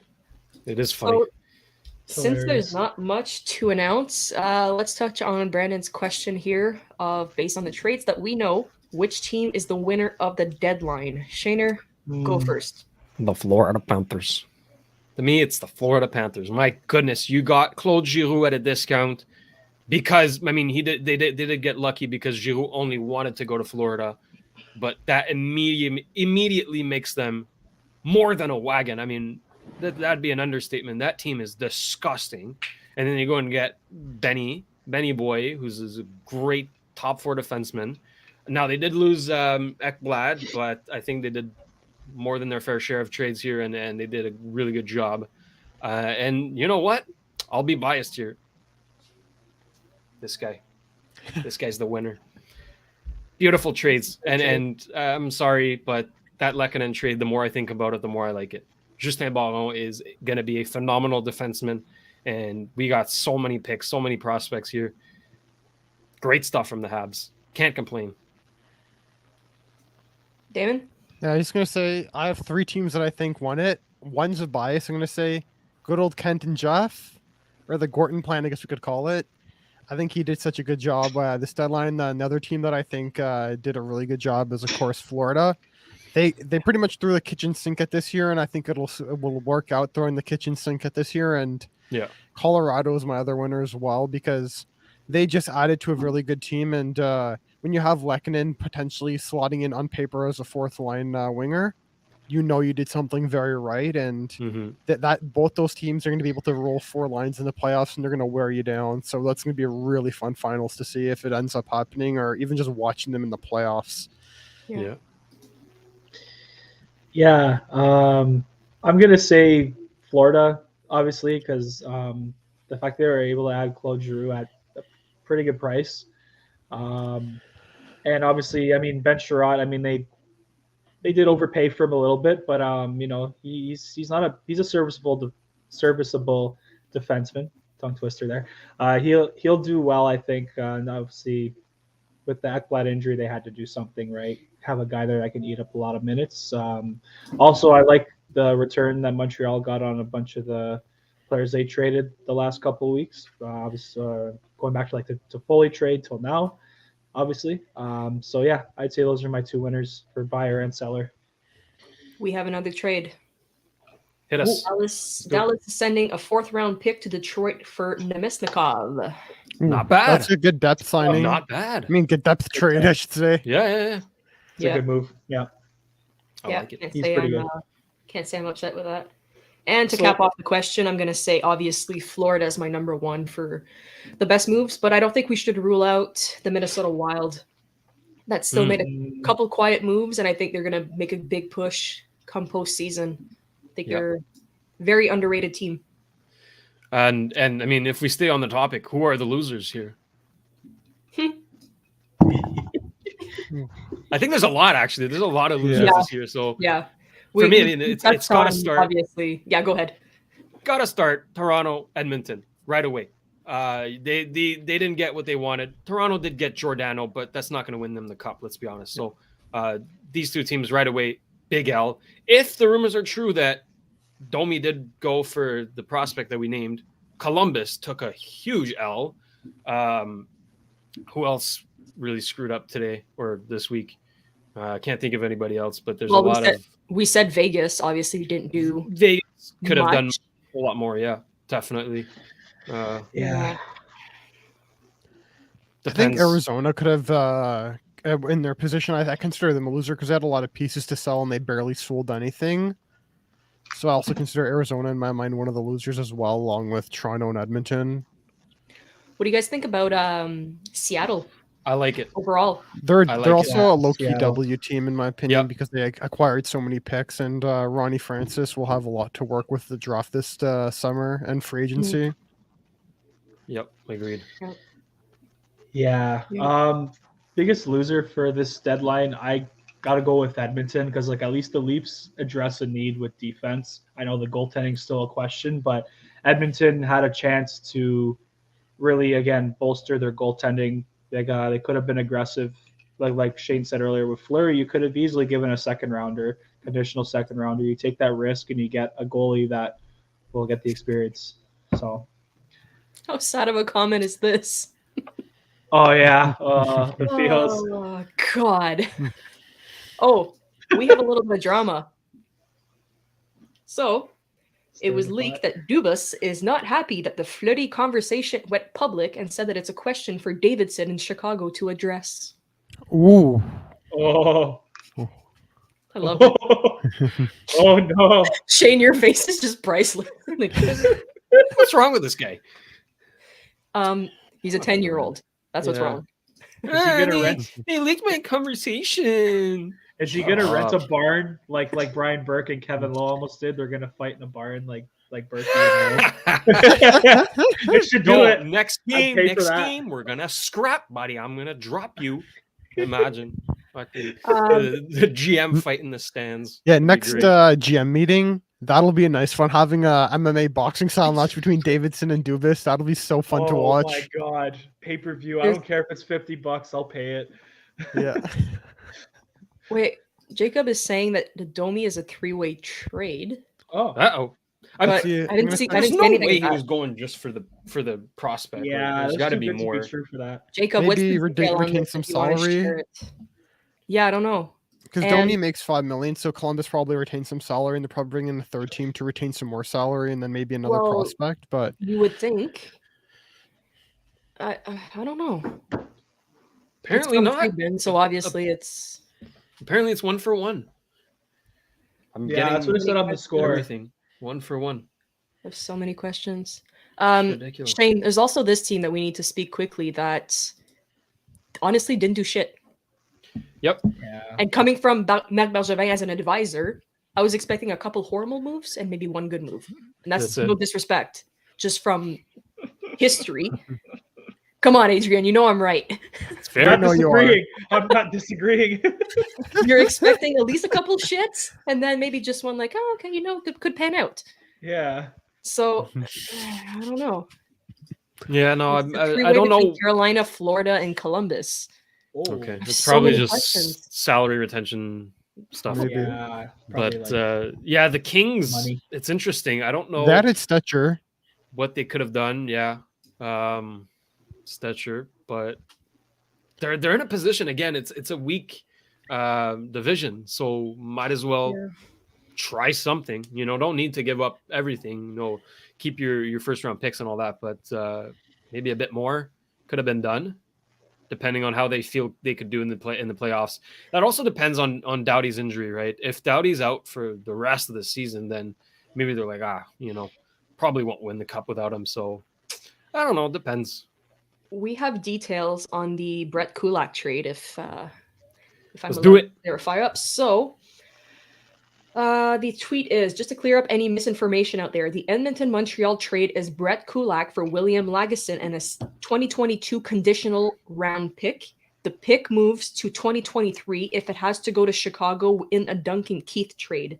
The 2022 third round pick in the Keith trade is upgraded to a second if the Oilers reach the Stanley Cup final and if Keith plays top 4 ice time for the Edmonton Oilers during the first 3 rounds of playoffs. So that's a lot of information in like one. Oh my god. My head just exploded. Yeah. Yeah. So What? Yeah, my brain is that a hurts. W or not? Yes. But like, Lagesson and a pick is still very good. yes, But, I mean, pick like why? it's still a thank you, second, Benjamin. right? That's yeah. Is it Weird still a amount second? of conditions to have. What?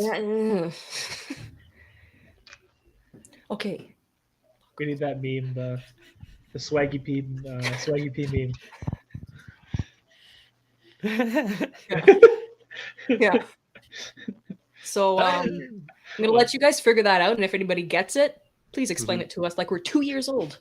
Yeah, my guess is, I guess if Keith ends up playing in the second pair, like maybe 20 minutes a night, which I highly doubt that because Keith is kind of old and slow, to put it nicely. And I just still can't believe Ken Holland paid assets to get him last year right before the draft. So It's Ken Holland, my friend. What'd you Yeah. expect? Yeah.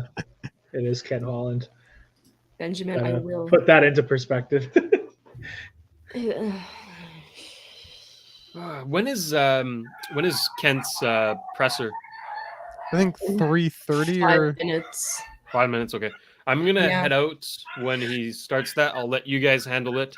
Well, grab I think we some- might just all head out stuff because it's a to do. little Yep. bit hard to talk and listen at TV at the same time. a So fair maybe point. we can do a roundtable tomorrow and recap.